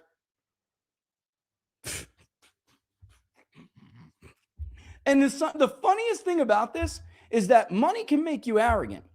It can. It can make you arrogant. It can make you feel like you're stronger or more powerful than you actually are. They don't even know they're like, these guys are low on, like Will and the rest of, they're low on the totem pole idiots. They have no idea they're cooked. Absolutely no idea. But the Mary Madelsons of the world do. Bibi himself knows they're cooked. The Israeli government understands that the special relationship between the U.S. and Israel is basically over or will be over soon, which is why they tried to use Donald Trump. Listen, everyone that I just mentioned in this show has one thing in common. They have tried to use Donald Trump and his coalition for not the interest of the people who elected him, not in U.S. interests, for their interests. They've bled him and his political capital dry for themselves. This is their last hurrah. It's really disgusting once you get to see the entire big picture. It's gross. And a bunch of people who are supposed to actually be MAGA and be loyal to the guy. I mean, there legitimately are people at the White House. Their job is to protect the president politically. They failed miserably for their own interest. And now you have the president trying to punch his way out of a corner. It's actually really unfortunate because Donald Trump is like much, much smarter than this. He really is. I'm telling you, he is, guys. I don't subscribe to the theory that he's just over there like Biden dribbling on himself. Not only do I not subscribe to it, I know it's not true.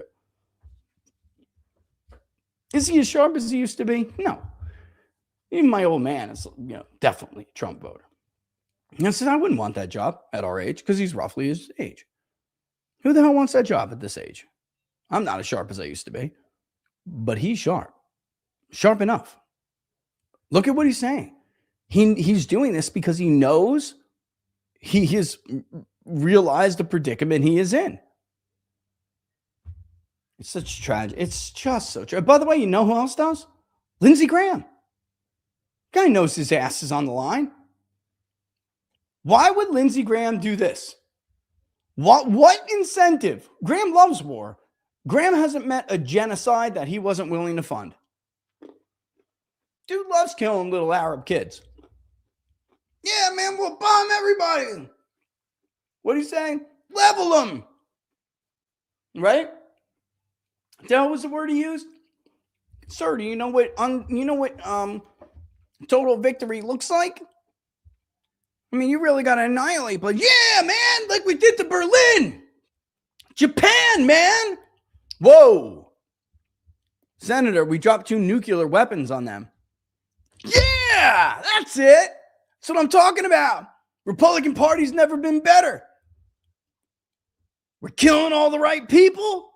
I'm not kidding. I'm not making this shit up. Like, I'm pulling references that he said from various places. We're cutting taxes and killing all the right people. That's what he said. These are insane people. Right. Real funny from a guy who's never fought a war in his life. Bro, can I take another 2 inches? Isn't a battle, bro. It's a hobby. Let's see if I can get the bigger ball in my mouth.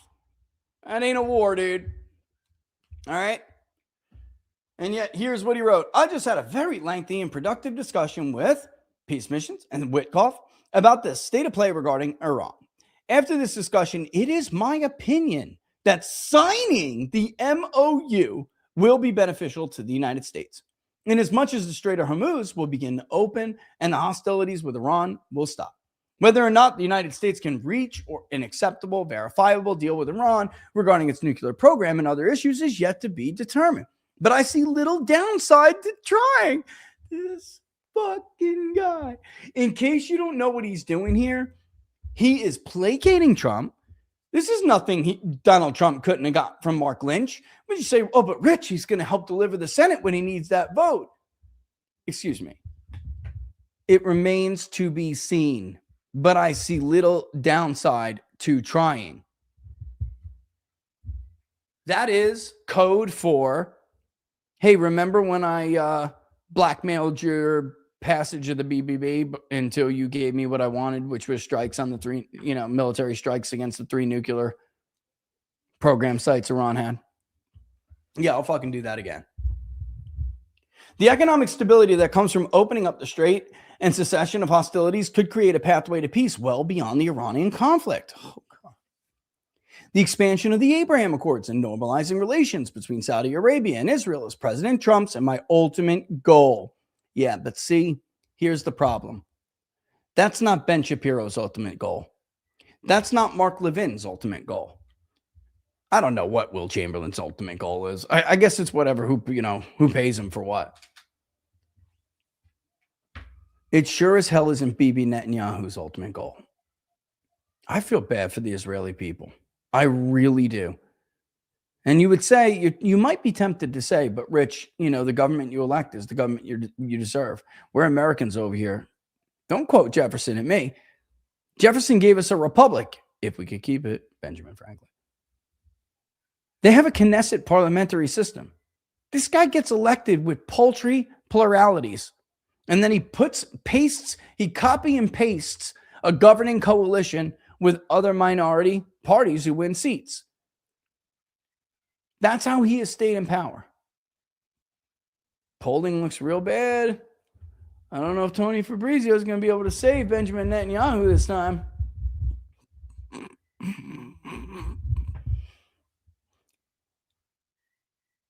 That's not the end goal for these people, which is why this venture was doomed to fail to begin with.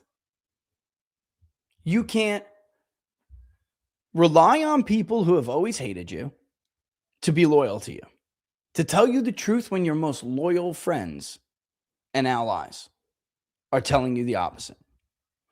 You can't rely on them to stay with you when things get hard and you do one single thing that they may not like. You sure as hell can't rely on them not to stab you in the back as revenge for not bowing down to kiss the ring. What a foolish venture this was. And you can't count on them to have your back when obviously they're not even loyal to this country first. I hate to say it. Here we go. Get ready to clip it. Tucker's right. Tucker was right during that interview. And I remember kind of trying to dance around the answer. Not that I was like non-willing to say it. It's just that I was there to like give polling analysis. And I didn't want to weigh into like what is in other people's hearts and minds. But at some point, he's right. At some point, logic has to take over. These people simply are not loyal to America. They are loyal to Israel first. And the Israel first label is far more appropriate. It is appropriate, number one. But it's far more appropriate to them than the label of anti-Semite that they have applied to everybody who simply pointed out the buffoonery of this venture from the beginning. And now look at them. Israeli people are in worse position than they were before. The Trump coalition is in a far worse position than they ever were before. If you were concerned about the future of either of those populations, then you had, there's no other, like, the guys, then you would never have been able to support this war. Anyway, he says the region of the world, as well as the cessation of hostilities, the signing of the MOU is an essential step to make that happen, and thus it is worthwhile. I mean, I think probably Graham will have something a little bit different to say when we get a little bit later down the road, because I simply don't know how you're going to normalize Israel's relations at this point with several of our own Gulf allies. I don't see, guys, no way. At this point, I don't know. I really don't, because in order to do that, you have to have the United States there putting an immense pressure and leverage on them. And one thing, again, that this war has cost us is our not only influence, significant influence in that region. Sure, we still have economic pressure, but ultimately, the security guarantee motivated so many of these nations in that region, and because there's so many of them don't have the ballistic missile stockpile to protect themselves against a nation like Iran or something like that. They don't. So now, I mean, look at Bahrain. What happened to Bahrain? You're going to normalize relations with Lebanon? Good luck. I just don't see it. And by the way, because I thought of Lebanon. I think, and maybe you guys don't even know this. Lebanon was once majority Christian. It was once absolutely beautiful. I can't get out of my mind what Ben Shapiro said, pushing that lie with that number, but it doesn't even matter.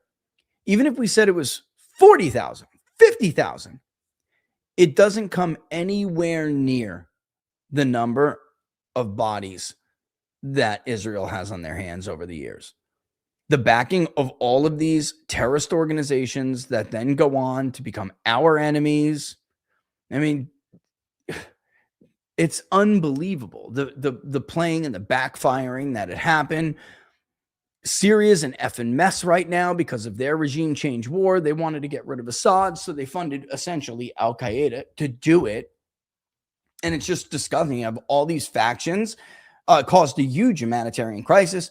For all you yesterday, it got leaked first, but there was this study going around. Now it's out. You're bitching about gang rape in European nations by Muslims, but there are actually rape gangs. And you're bitching about this becoming a rampant phenomenon in Germany since the Syrian refugee crisis and all. And this was, of course, that report had to do with the United Kingdom. You can fucking blame Israel for that. That was their regime change war. These regime change wars stabilize countries and stabilize regions, and people fled like crazy. See, Bashar al-Assad didn't do that. Iran didn't do that. See, they're very good at pointing their finger at other monsters, so you don't see who the real monster is. I'm sorry, but it's it, man. I'm just going to sit back and wait for the clock to run out on this one because that's where it is. And I tried warning people and telling people from it's a simple equation. From a simple mathematical equation, this is the point of view. You should make all of your decisions understanding that this is how things are going to unfold. Because they put their own short-term interest first or whatever their own motive was. And now all of these people are in such a worse situation. All for nothing. Just for them, these pieces of shit to show their true colors. Again, he makes another comment again. Oh, we'll go it alone if we got to. Do you, boo-boo? Go ahead. Best of luck. If you could do it alone, then why didn't you do it alone? Why'd you fucking erase any chance that we had to use the honeymoon period in Trump's presidency to solve the problems, address the concerns, the needs, some of which many millions who have just simple basic needs? Why did you hijack that, target good people, destroy good relationships, end friendships, ruin families, kill children, exterminate populations, fucking genocide? It's just it, man. That's it. I know. Dude, of course we all know that. Hezbollah militants get paid more than the LAF. They barely make it month to month. This is going back to the apartment complex thing. Which again, that fucking loser Bonchi, who's never right about anything from Red State. What the fuck is that? Some fucking hyped up newsletter or something? Didn't that newsletter like blow off Ted Cruz every day in like 2016 during the primary? Get out of here, man. This is like ridiculous that some of these people are even still talking. John Podhoretz. We shouldn't have done it at all. No shit, John. No shit, Sherlock. I'm not having. I said this once before. I'll say it again. I'm not having this on my life review. I don't need that shit.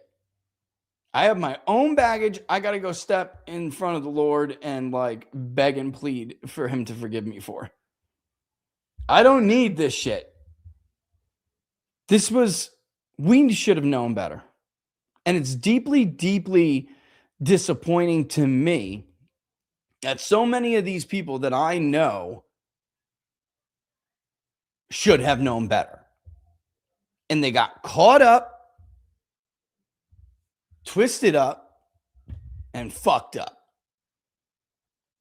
Pete Hegseth out there, character of himself on Saturday Night Live. Feffo, we got this, Mr. President. You fucking imbecile. Shut up, Pete. Go replace our interceptors that you just wiped away. Can't believe I advocated for that imbecile. Unbelievable. Not anymore, guys. People's Pundit's going to be mighty close here. Mighty more careful and look a lot more closely before he gives his thumbs up on anybody these days. What an absolute disappointment. Feffo! Fuck, we're going to find out.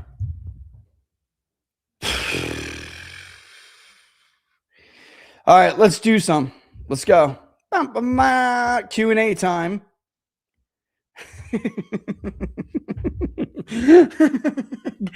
Thank you, Gray. Because I got to be honest with you, I kind of needed it. Some of these shows are kind of hard to get through. You're like, wait, this idiot Will Chamberlain said what?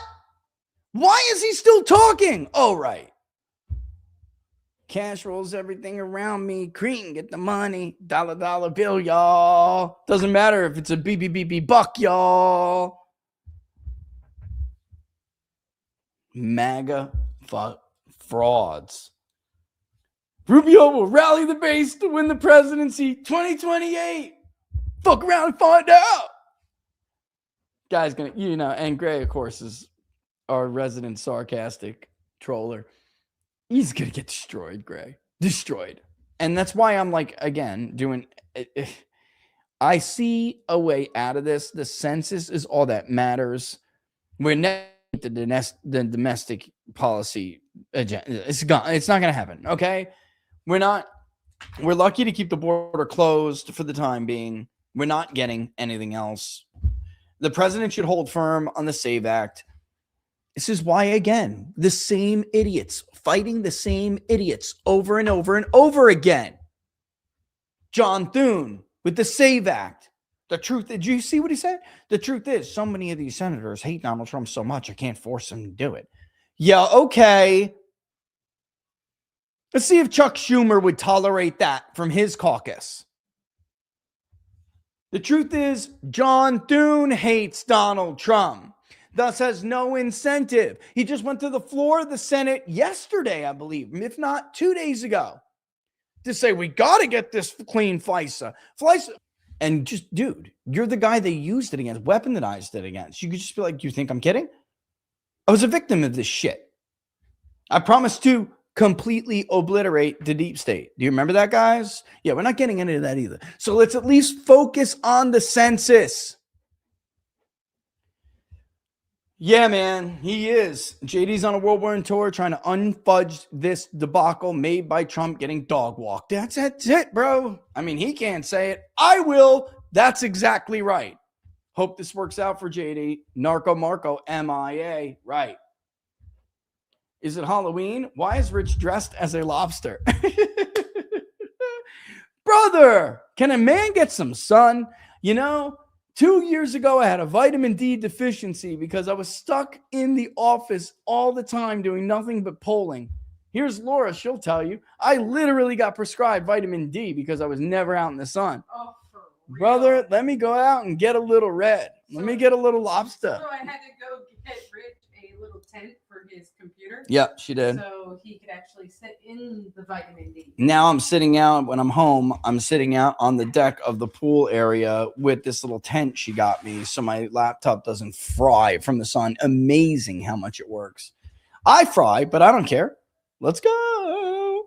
I need some vitamin D in my life. Thank you, though, Cynic. That's funny, man. First black male mayor, one here in Columbus, Georgia. I'm not a fan of bottoms, but I can see the wave coming. I'm going to jail as a wrong-thinking BLK. That's why, not nothing, Steve, but you weren't going to see me running around defending these blatant criminals. They're criminals. They're going to need pardons by the end of this shit. And if the wave comes, which it looks like it's gonna. And by the way, look at what happened. Look at what's been happening with the vote. Even as some of these generic ballots have been tightening, and Harry Enton's been doing segments of how well they're doing in high quality polls. Ipsos is a high quality poll, Harry. You're another fucking fraud. By the way, go wax your eyebrows or something, dude. Shit looks like it's coming off the fucking forehead. Are you like out there like directing traffic and shit with the? I hate to make fun of people's personal, but it's like it's just unbelievable. The math behind the price hikes coming for your iPhone, the Wall Street Journal. Unbelievable. Yeah, but I hear it, man. I did see that too. Trump still needs to be punished for his betrayal. And this is why, I don't think he can get them all back, Stephen, but I do think he can get a lot of them back. But I'll tell you this. Let's say, he was to do this and he's still going to lose, right? In the midterms. They still get shellacked. Honestly, he's going to be punished like that. We can't allow that to punish Vance too. We need that census. So kick the neocons to the curb and do what you got to do. Give me 1 second, guys. You got me a little cute. I told them about it. It's so cool. Oh man, that is nice. I told them about it. I was like, Laura with the huge win. Yeah, so cool. They haven't seen it yet, of course, but you can even see the shots wider based on how we had to do the camera today. But this is going to be so much more comfortable. What a cooler show when we're done with this. What a cooler show this is going to be. It's not just going to be me and a little screen. This is going to me on a couch. Laura on a couch is a much better show than Rich on a screen. Wait a minute. Not sound right though. Yeah, but at least you'll be comfortable. You'll have a place to chill, and do what you do, and it's just gonna be way better, I'll be able to answer questions better. Yep. Cool questions better. I totally agree, Hitman Brody. I feel like the vibes are up after the peace deal. I feel like the vibes keep going up the more, every day Trump comes out and it's like, you know what?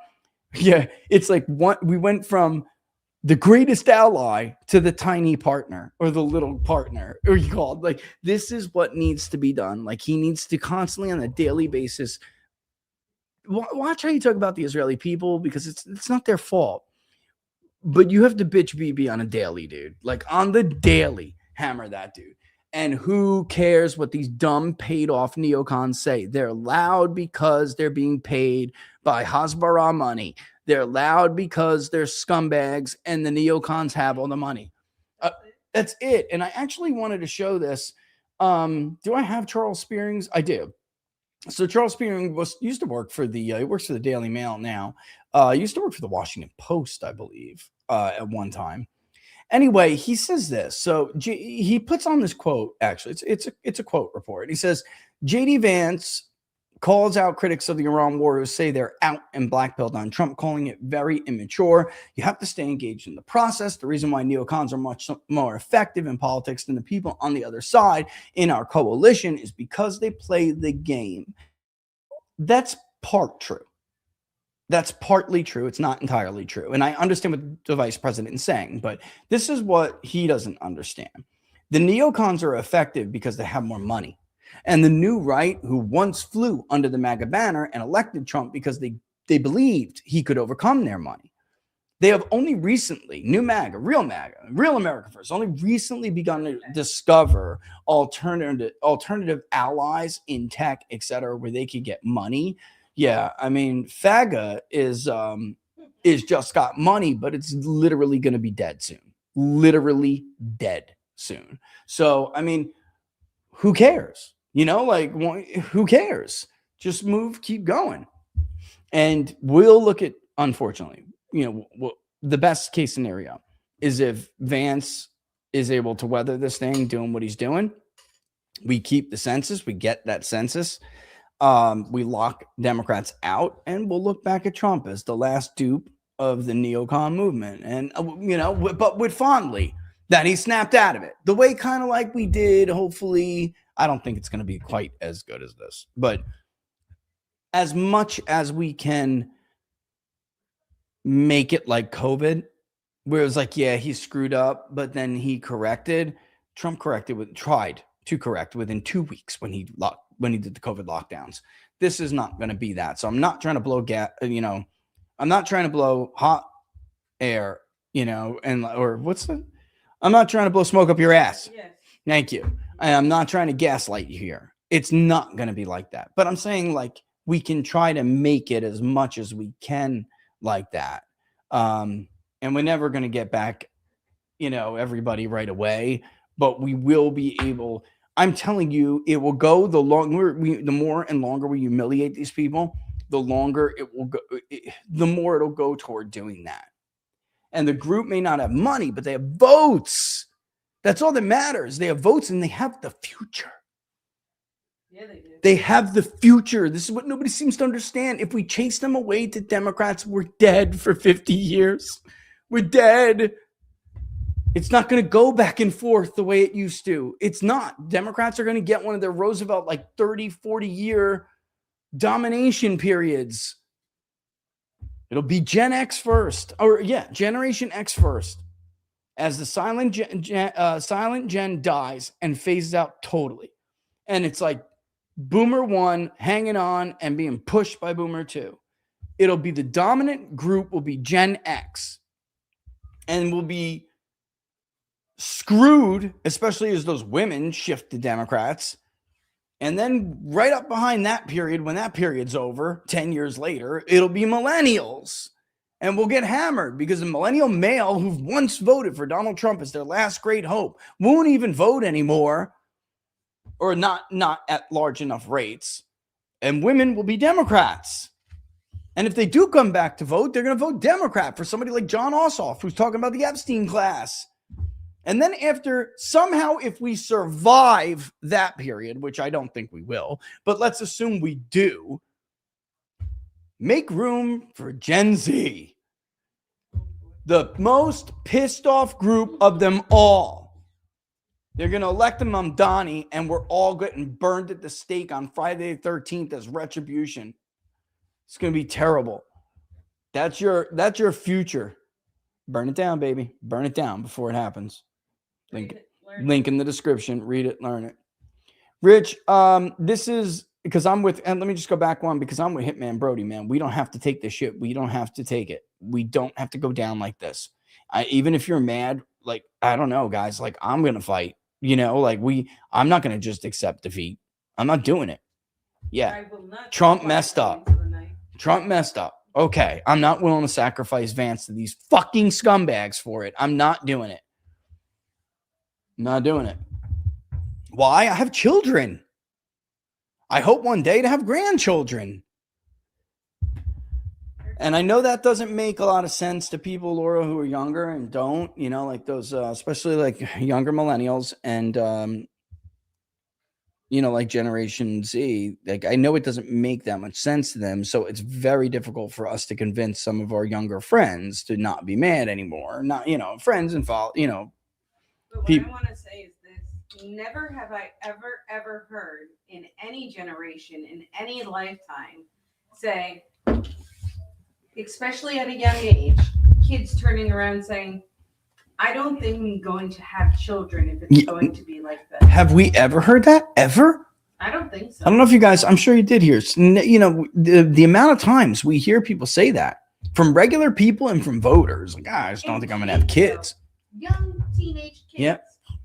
Yep. If it's going to be like this, I'm not bringing a kid into the world. Whoa. That's literally a threat to the perpetuation of our culture and our, you know, not quite species yet, although Elon Musk is right about that, but it doesn't matter because the species will inevitably be doomed if Western culture is destroyed. You know what I mean? But yeah, back to Rich. This is the Trump I was all in for. Right. I think he's gotten the message. If he stays on point, it'll be unstoppable. Let's go. Like, yeah, come on, guys. I know, like, you know me. I'm not a gaslighter. I'm not. I tell you guys the truth. I just don't. I'm with you, Thornton. I just don't see the point of laying down. You know, like, why? Give Mark Levin back the microphone? No. Then we'll finally get out of NATO so he can bomb Erdogan. And by the way, they'd lose that war too. Are you kidding me? Erdogan will kick their ass. Turkey will kick their ass. Again, like, you, dude, well, we're actually 4,000 years old. No, bitch. You were created in the 40s. Somebody said none of my Gen Z peeps want kids. See? That's a perfect thing. And none of my Gen Z peeps want kids. Yeah. Operation Clean Break finally hit the Iran wall. We got some great comments today. I mean, look, it's got to happen. We got to get rid of these. I mean, you know, it didn't come as soon as we hoped, but and you know what I really do think is important. Like, I don't think it's totally inevitable, guys. Like, I think they can derail this thing. It's not like the other like fake deals. But they can derail this if they bully Trump back into it. He's got to have back. And look, I'm not happy with him either, but I'm happy he made the decision he did, and I'm gonna have his back for this against these two-faced scumbags. He shouldn't have did us dirty, and we'll reckon with him later. But right now, we got to end this war, you know, because I don't want interest rates high, because that's all the Fed can do to deal with the soaring inflation, because idiot Netanyahu doesn't care about our CPI. And Ben Shapiro's more loyal to Netanyahu than he is to Donald Trump. Like, and who, by the way, ever doubted that was the case? Like, oh my God, Rich, you're an anti-Semitic. That's the dual citizen trope. No, it's not. I'm not saying you have dual loyalties. I'm saying you don't have any loyalty to us. Only loyal to Israel. You were never, excuse me, I'm just sorry, one second. You were never loyal to Donald Trump. Never. JD needs to demand Rubio be involved in this deal. Otherwise, when it is destroyed, Trump and Marco will pin it solely on him, never outshine the master. Oh, that's actually wise. I have thought about that. I tend to agree a little bit with you. I just don't, it's a needle to thread. You know what I mean? And what I was going to say before, somebody said, can we ask Turkey for our nukes back? Turkey, we've decided you can't have your nukes. Can we have our nukes back, please? We're reneging on that gift. Will Chamberlain says we can basically dictate to any nation what military capabilities they're allowed to have. Dude, read a book, Will. Starting to think you bought that degree.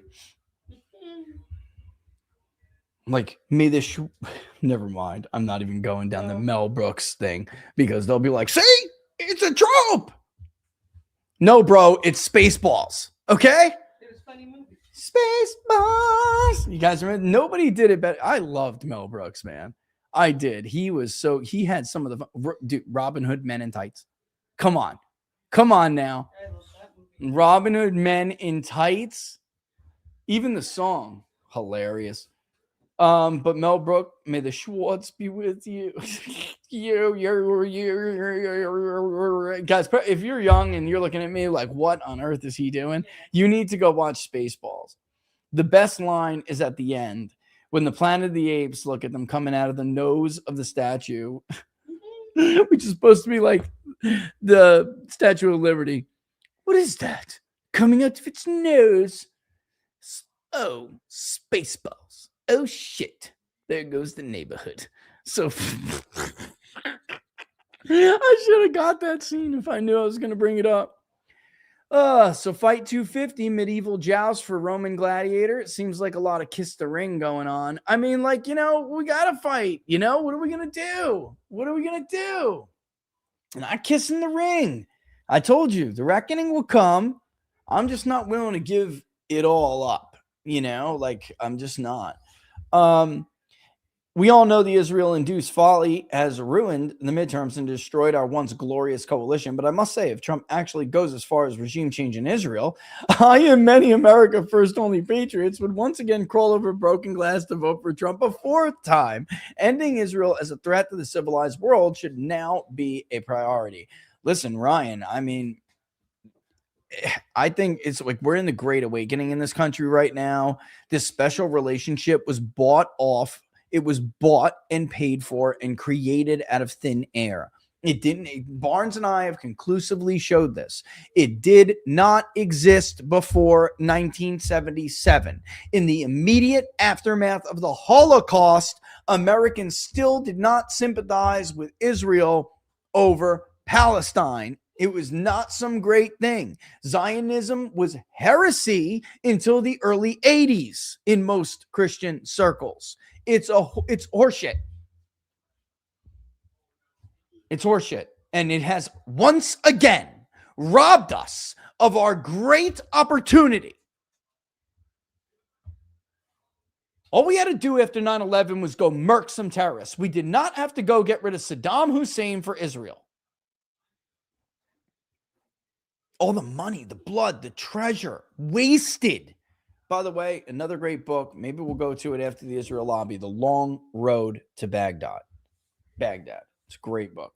All about dumb neocons who got laughed out of academia being spoonery ranks of the Republican Party.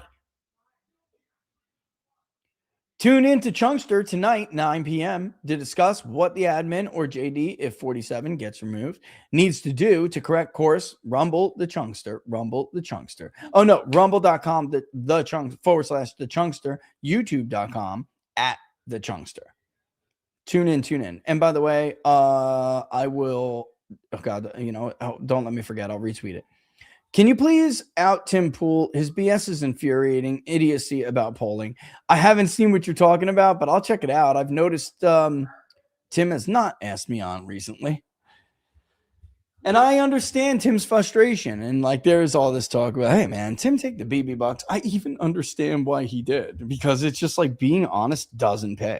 It just doesn't pay. You get attacked, you get torched, yeah.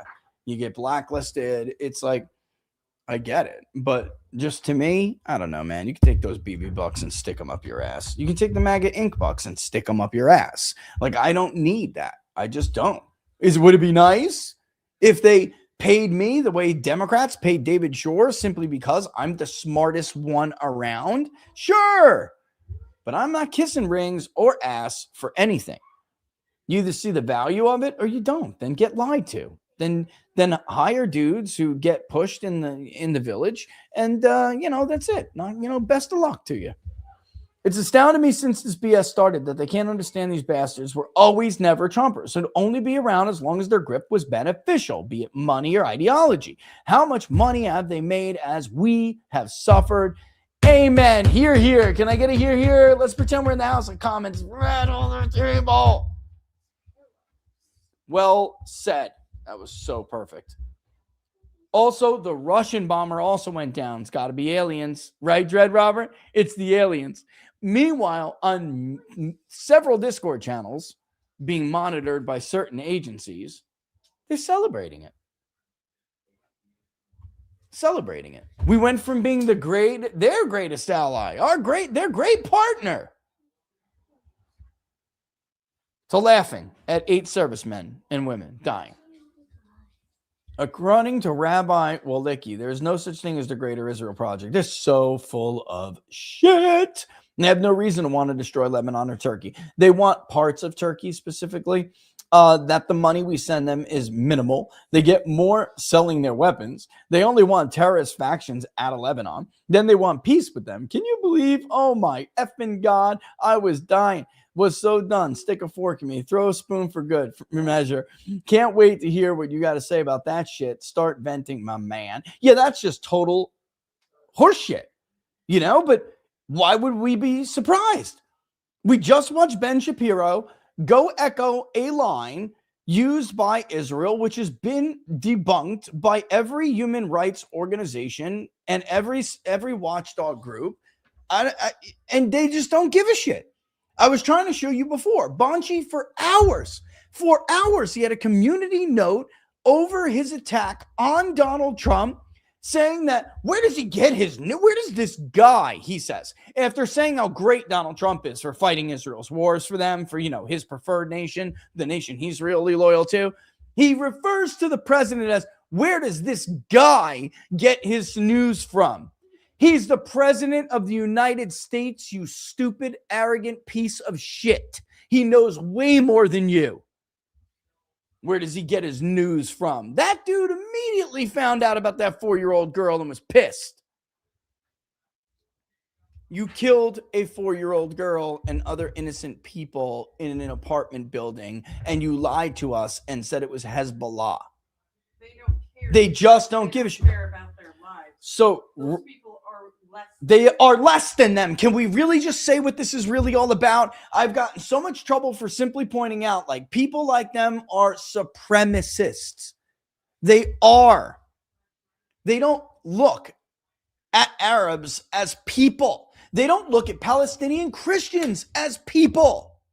It's not a one-off to watch a group of IDF soldiers execute unarmed Palestinian men who are walking down the street of rubble. It's not a one-off to watch an IDF soldier take a mallet and smash it into the face of Jesus. It's only that they got caught and the video went viral. So why would we at all be surprised that Rabbi Walicki lying about the Greater Israel Project? I mean, you could literally Google search the Greater Israel Project right now, and it will give you the borders and everything. It will give you why people believe in the Greater Israel Project and why they believe it's promised to them. Mike Huckabee, the U.S. ambassador, who should be recalled, by the way, that son of a bitch, the U.S. wouldn't even exist if it wasn't for Israel. Dummy. We declared our independence in 1776. What year was Israel created again? This is the thing. Dummies like him, fanatics like him, justify the Greater Israel Project, which he admitted to openly in the interview with Tucker Carlson. That was the huge bombshell. To the sea. God gifted it 4,000 years ago. Palestinians are the only ones who can lose wars and still think they're entitled to the land. Israel's the only one who can move in 5 fucking years ago and still think they're entitled to the land. How you like that? Will Trump have the balls to reject the 2027 NDAA given the military tech data intel sharing being enshrined in the current military omnibus? Working on that, and I don't know the answer to that yet, but working on it. Rich, the Washington interest in expert opinion is inverse to accuracy. Totally agree, Robert. Totally agree. It's like they only care when it's accurate. I mean, when it's inaccurate. When it is accurate, they don't want to hear it. Long live the taco. Tacos for everyone. Mr. Taco, sir, I salute you. BB can put his tweezer back in his pants now. It appears Trump got his balls back and showed him who's boss. Now that Trump seems to have gotten his shit together on this issue, what do you think the chances are he'll get back to mass deportations, destroying H-1Bs, and getting an ass kicker like Tulsi back in? Clayton is like the D's. I've got a foreboding about that. I don't like Clayton either. I don't like him.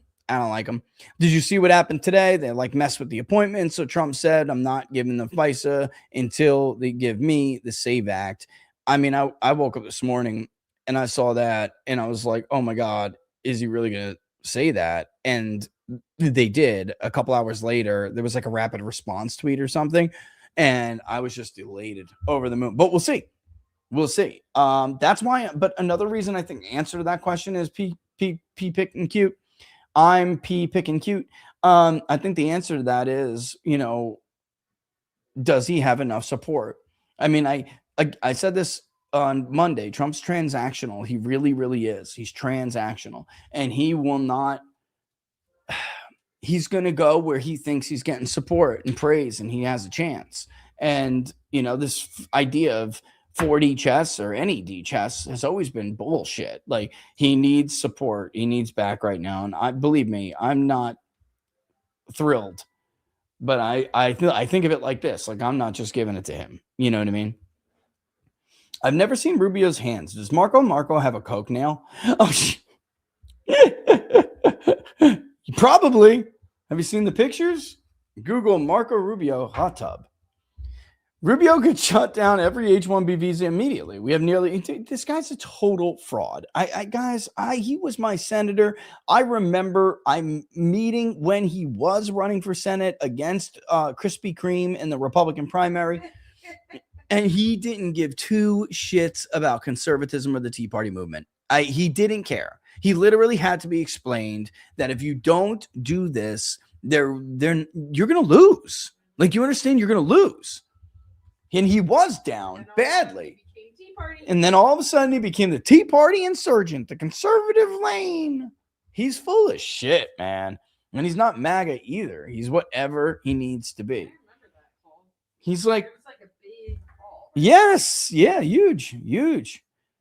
And luckily we got his advisor. Remember her? Got her to understand that was fucking serious, and then she convinced him. Otherwise, he would have lost to Christ. He wasn't getting their support, and he was going to go down. You remember that whore? It's like, what are you? I'm whatever you need to be, baby. That's Marco Rubio. What makes you think Bibi won't put Trump back on his leash? I think that's actually a good question. I think it's much more likely he will if we don't help him. That's him. You know what I mean? Like, that's the calculation I'm making here, guys.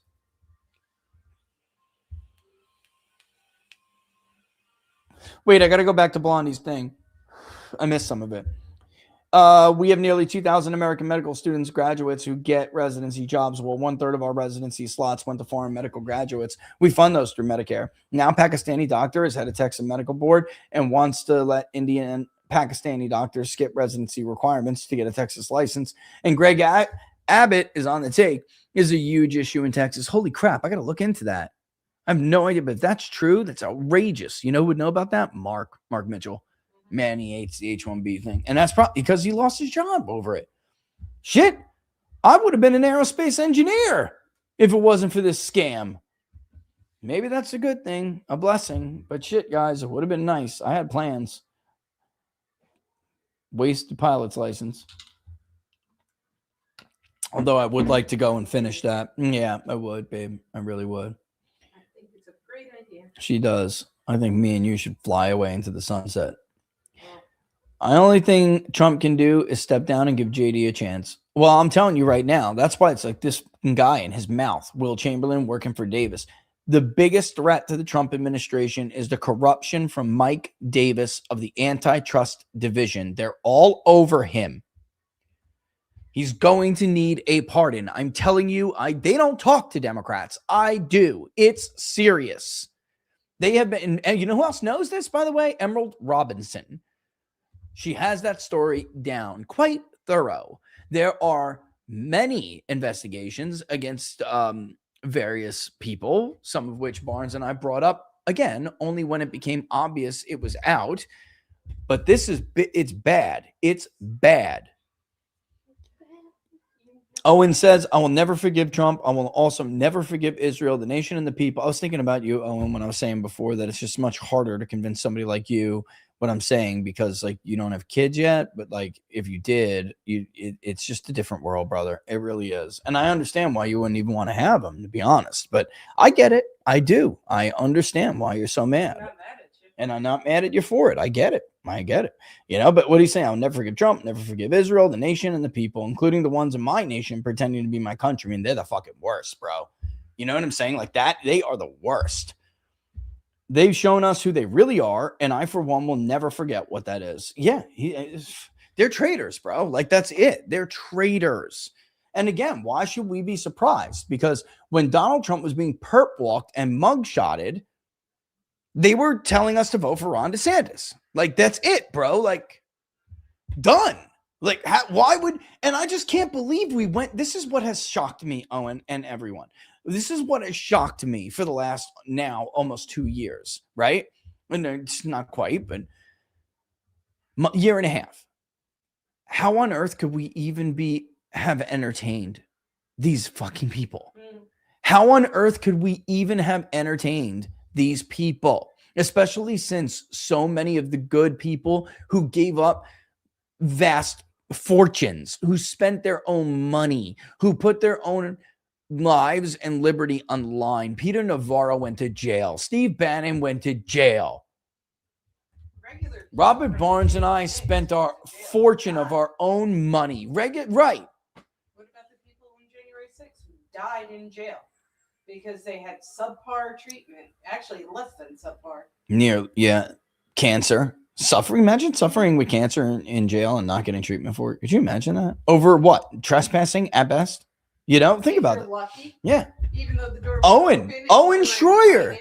He gets a pardon, and they're like, oh, because Owen Schroyer got a pardon from Trump, he should just be blindly loyal, even though Trump is doing the wrong thing. And it's like, no, what you're asking Owen Schroyer to do is be bought off with that pardon. Owen was the principled one there. And by the way, he broke from Alex Jones first because he saw it coming based on who Trump was getting money from and who Trump was surrounding himself with. And Alex was like, no, Trump will never do us dirty like that. I mean, that is kind of the backstory. And I don't know if I should have blasted that out there, but I don't know why Owen doesn't get the credit he deserves for it. He put it together before everybody else, while still, and admittedly, I was wrong. Robert has admitted he was wrong. People like us and Alex were like, no, he's not going to do that. No. And by the way, I'm not even sure the Israelis will do that. I'm not sure Bibi would do that. He would not hijack our presidency. He knows what it means. And he fucking did. He did. Huckabee is a traitor, like his pal, Jonathan Pollard. Exactly right, Robert. Dude, that interview with Tucker was totally disqualifying. And who got Pollard in to meet Mike Huckabee? By the way, Mark Levin's stepson. They're all of them. This is disgusting. It's disgusting. And he did that. Speaking of Owen, he was like, oh yeah, the reveal on you, bro. I got the goods on this guy, the People's Pundit, and his dubious past. You mean the one I've been talking about for a decade, you stupid, bald, fat fuck? Sharing with the world. Running around. Yeah. Thank you, Laura.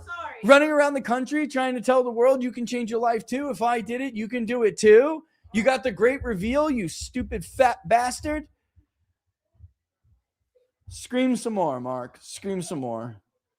It must suck to not be a man yet. Oh my God. That's why Megyn Kelly just keeps saying, shut up, micro penis. He hates it. He hates it.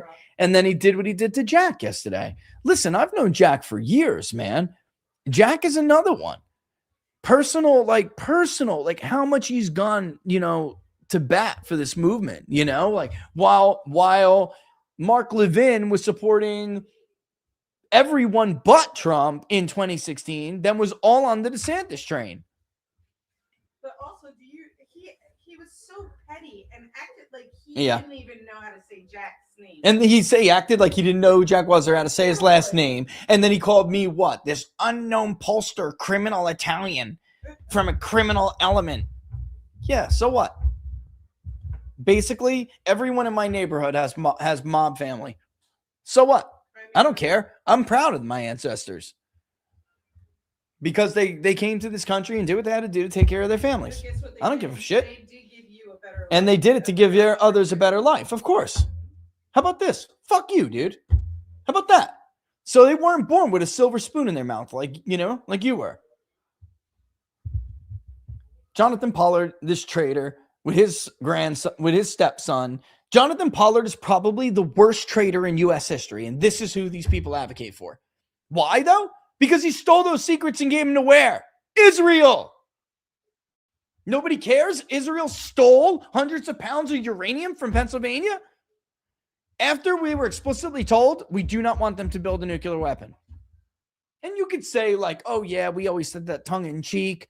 Even if that's true, did we say that tongue in cheek? And also, by the way, help yourself to 200-300 pounds of our uranium from the nuclear facility in Pennsylvania? Look it up. Apollo Fair, guys. Look it up. It's true, which they for years said was a conspiracy theory, even a trope to bring up before those CIA documents came out. Sound familiar? USS Liberty? Sound familiar? Sick of this shit, man. I really am. Just done with it. It's over, you know? It's just, it's over, dude. It's not working anymore. Trying to ruin everyone's career, destroy their reputation, destroy their friendships, their whatever. It's over with that stupid label that you've now applied to everybody. Like leftists have applied the term racist. And Prox Europa's right. And you know what's the worst part about this, Prox Europa? This debate started with me and Robert and others saying exactly that. We didn't come out like, it's the Jews and it's crazy. Israel's own existence is on the line right now. You're right. And that's what we warned would happen. Like, if you could probably find 100 times when Robert and I have made the statement that started with, so if you truly care about Israel and its future. Now, so Israel's own existence on the line right now. They better hope this world doesn't spawn an Emperor Hadrian. Yeah. Amen, dude. That's totally right. I honestly don't even know how people don't see this. I don't know how people don't see this. It's stunning to me. It's stunning to me how people's, what's the word, I guess? I mean, you have downright like ideology, but it's more than that. It's an ethno-religious identification that almost looks like cults. Right. It's, yes. But it's listen, Mearsheimer's right. The most powerful force on this earth is the most powerful ideology. And in truth, Steve Walt was right to say it's not an ideology. It's more powerful than an ideology. Or Ken Waltz said that in Man, the State and War. But Mearsheimer was half right. Waltz, I think, put the fine point on it. Nationalism is the strongest force on earth. It is. And they don't have national loyalty to the United States. They identify as Israeli. They identify as Jewish. So they identify with Israel, and they're willing to literally sacrifice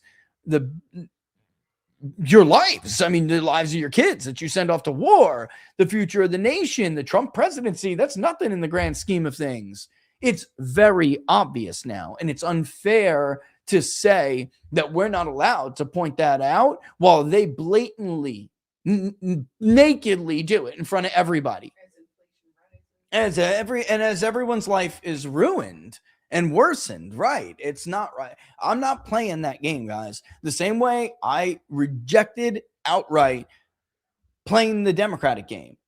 You know what? Trump called for a Muslim ban. That's going to be popular. You're xenophobic. Whatever, bro. You're Islamophobic. Whatever, bro. Like, I'm not doing it either with this. And the same baby, I gotta say this again. And I'm gonna say it, until I get it through everyone's thick skulls. The reason they use leftist tactics is because they are leftists. And I'm just gonna keep repeating the very short history every time I have to bring this up. Neoconservatives are leftists. They are leftists at heart, and they are leftists in lineage and history. Bill Kristol's daddy was a Trotskyite, Irving Kristol. And they all followed him into the ranks of post-Vietnam Democrats, calling themselves neocons, who have been thrown out of the Democratic Party for blatant stupidity like this, by the way.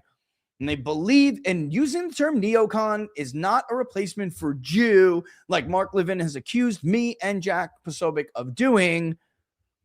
Neoconservatism is a school of international relations thought. They believe in using the primacy of U.S. power to shape the world in its image through nation building and regime change. And they bitched for years about not being considered a legitimate school of thought. Well, now they got it. And if you use it, and if you talk about it in an effort to get them to defend their own views, their failures, their shitty policies, and their entire worldview, they say that's a trope. And you're saying neoconservative in lieu of Jew because you're a Jew hatred. And your Jew hatred is in your DNA. Like, whoa, whoa, whoa, whoa, whoa, bro. You're the one sounding like a eugenics supporter now. It's in my DNA. All right. So with that in mind, I guess I got a boogie woogie. It's 8:43. We're way past it. Don't forget, guys, if you like the videos, to like and share them. Follow us far and wide. You can follow us over on the gram and X at peoples_pundit, on Truth and on Getter at People's Pundit without the underscore. Of course, the best place to follow us is on Locals, peoplespundit.locals.com, peoplespundit.locals.com, and the link in the description to the pre-order of Burn It Down is vital. Go pre-order Burn It Down. It really, it's not hard. It's just that once you understand there's only one place left to go, all right, which is forward, then these debates suddenly seem really silly. If you want to win, if you care about the viability of the coalition going forward, which means you care about the survival of the country going forward, there's only one path to take, because we're either going to end. Look, you go down the neoconservative path. Let's say they were somehow, I'll give you a little idea about what Burn Down's trying to say.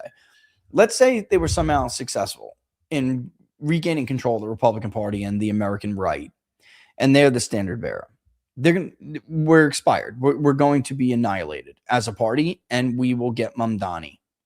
That's it. We'll get Mamdani form of leftism or which will be sold as populism, but will never, because it's always sold as populism. Left-wing populism is always sold, or I would say communism, fascism, all of those, because fascism, of course, also on the left, they're always sold as populism, the left-wing form of it.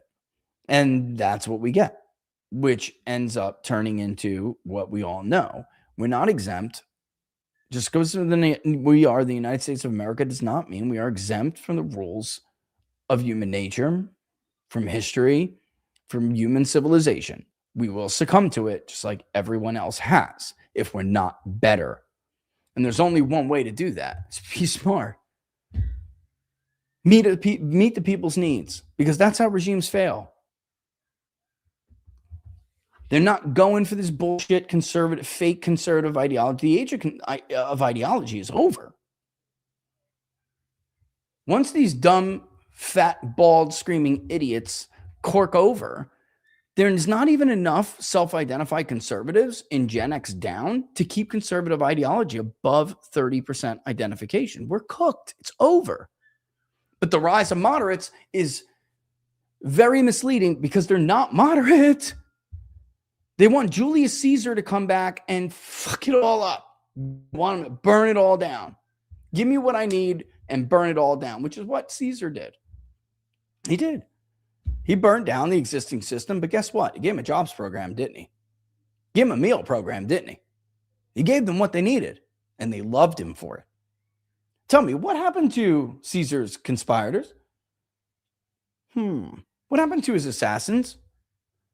Because the public demanded it. Rome was never the same again, though, was it? Nope. All right. 8:46 on a... We needed to. We had a lot to talk about. So we ran a little late. It is what it is. Hopefully you guys were able to stay the whole time. Thank you, as always. The link to the book, again, is in the description. The Public Polling Project will have a contribute to it if you can. Share it far and wide, even if you can't contribute. That's always even helpful. We'll have a new poll on how the American public feels about the Iran deal very, very soon. About what? Oh, yeah, very soon. Yes. Oh, man. And I'm telling you right now already, preliminary. it's popular. It's popular. People just were done. They were done. This thing started 20% support, 70% oppose, roughly 21, 70. Got as close as like oppose plus 9. That's it. And now it's back to 65-35 in the last benchmark. And it's, I don't want to say it yet, but I just wouldn't be surprised if it actually ended up less popular than it started. And the deal to get out of it and to move on, even to bring Iran, people want Trump to bring, you remember North Korea in the first administration? They wanted North Korea to be brought into the international system as a regular member, not a rogue nation. They wanted Trump to do that. Americans will always choose peace and prosperity if it's a legitimate choice. And this time, the hysteria and the deceptions and the propaganda of 42,000 people that were never killed, that just didn't convince them.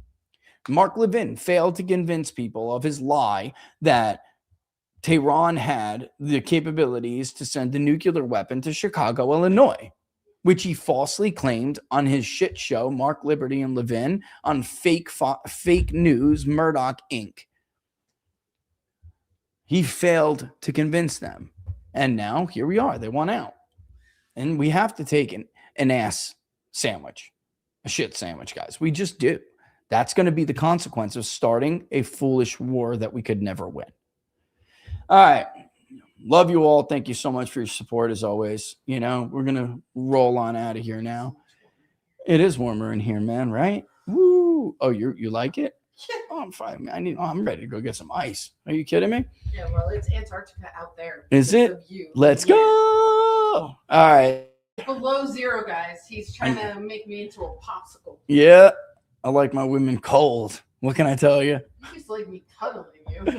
Exactly. Cold means you need the hot. Dude, I always run hot. I'm like 105 degrees constant. It's like, you cold, girl? Come on. Bring it in for the real thing. You say that until my feet touch you. Yeah, her feet can get cold, man. It's like, holy crap, woman. Those are some cold ass piggies, as she is. Women, I think that's just a thing. My boys run hot too. Yes. All three of us run hot. All right, with that in mind, a little extra there for you. Sorry. Nothing but love for you. We'll see you guys soon. All right. Thanks for watching as always. Really do appreciate you guys. See you on see everybody on Friday. Tomorrow, 2:05, we're going to be doing like a 30-minute segment on human events with Jack overall. This is going to be great. It's going to be great. Tune in. Don't miss it. And locals, see you on the road rage. Thanks, guys. Yep. Deuces. Yeah, Roro. Awesome job, buddy. That poor little kid, according to Mark Levin, since he's my son, he's got anti-Semitism in his DNA. This poor child must run through his veins.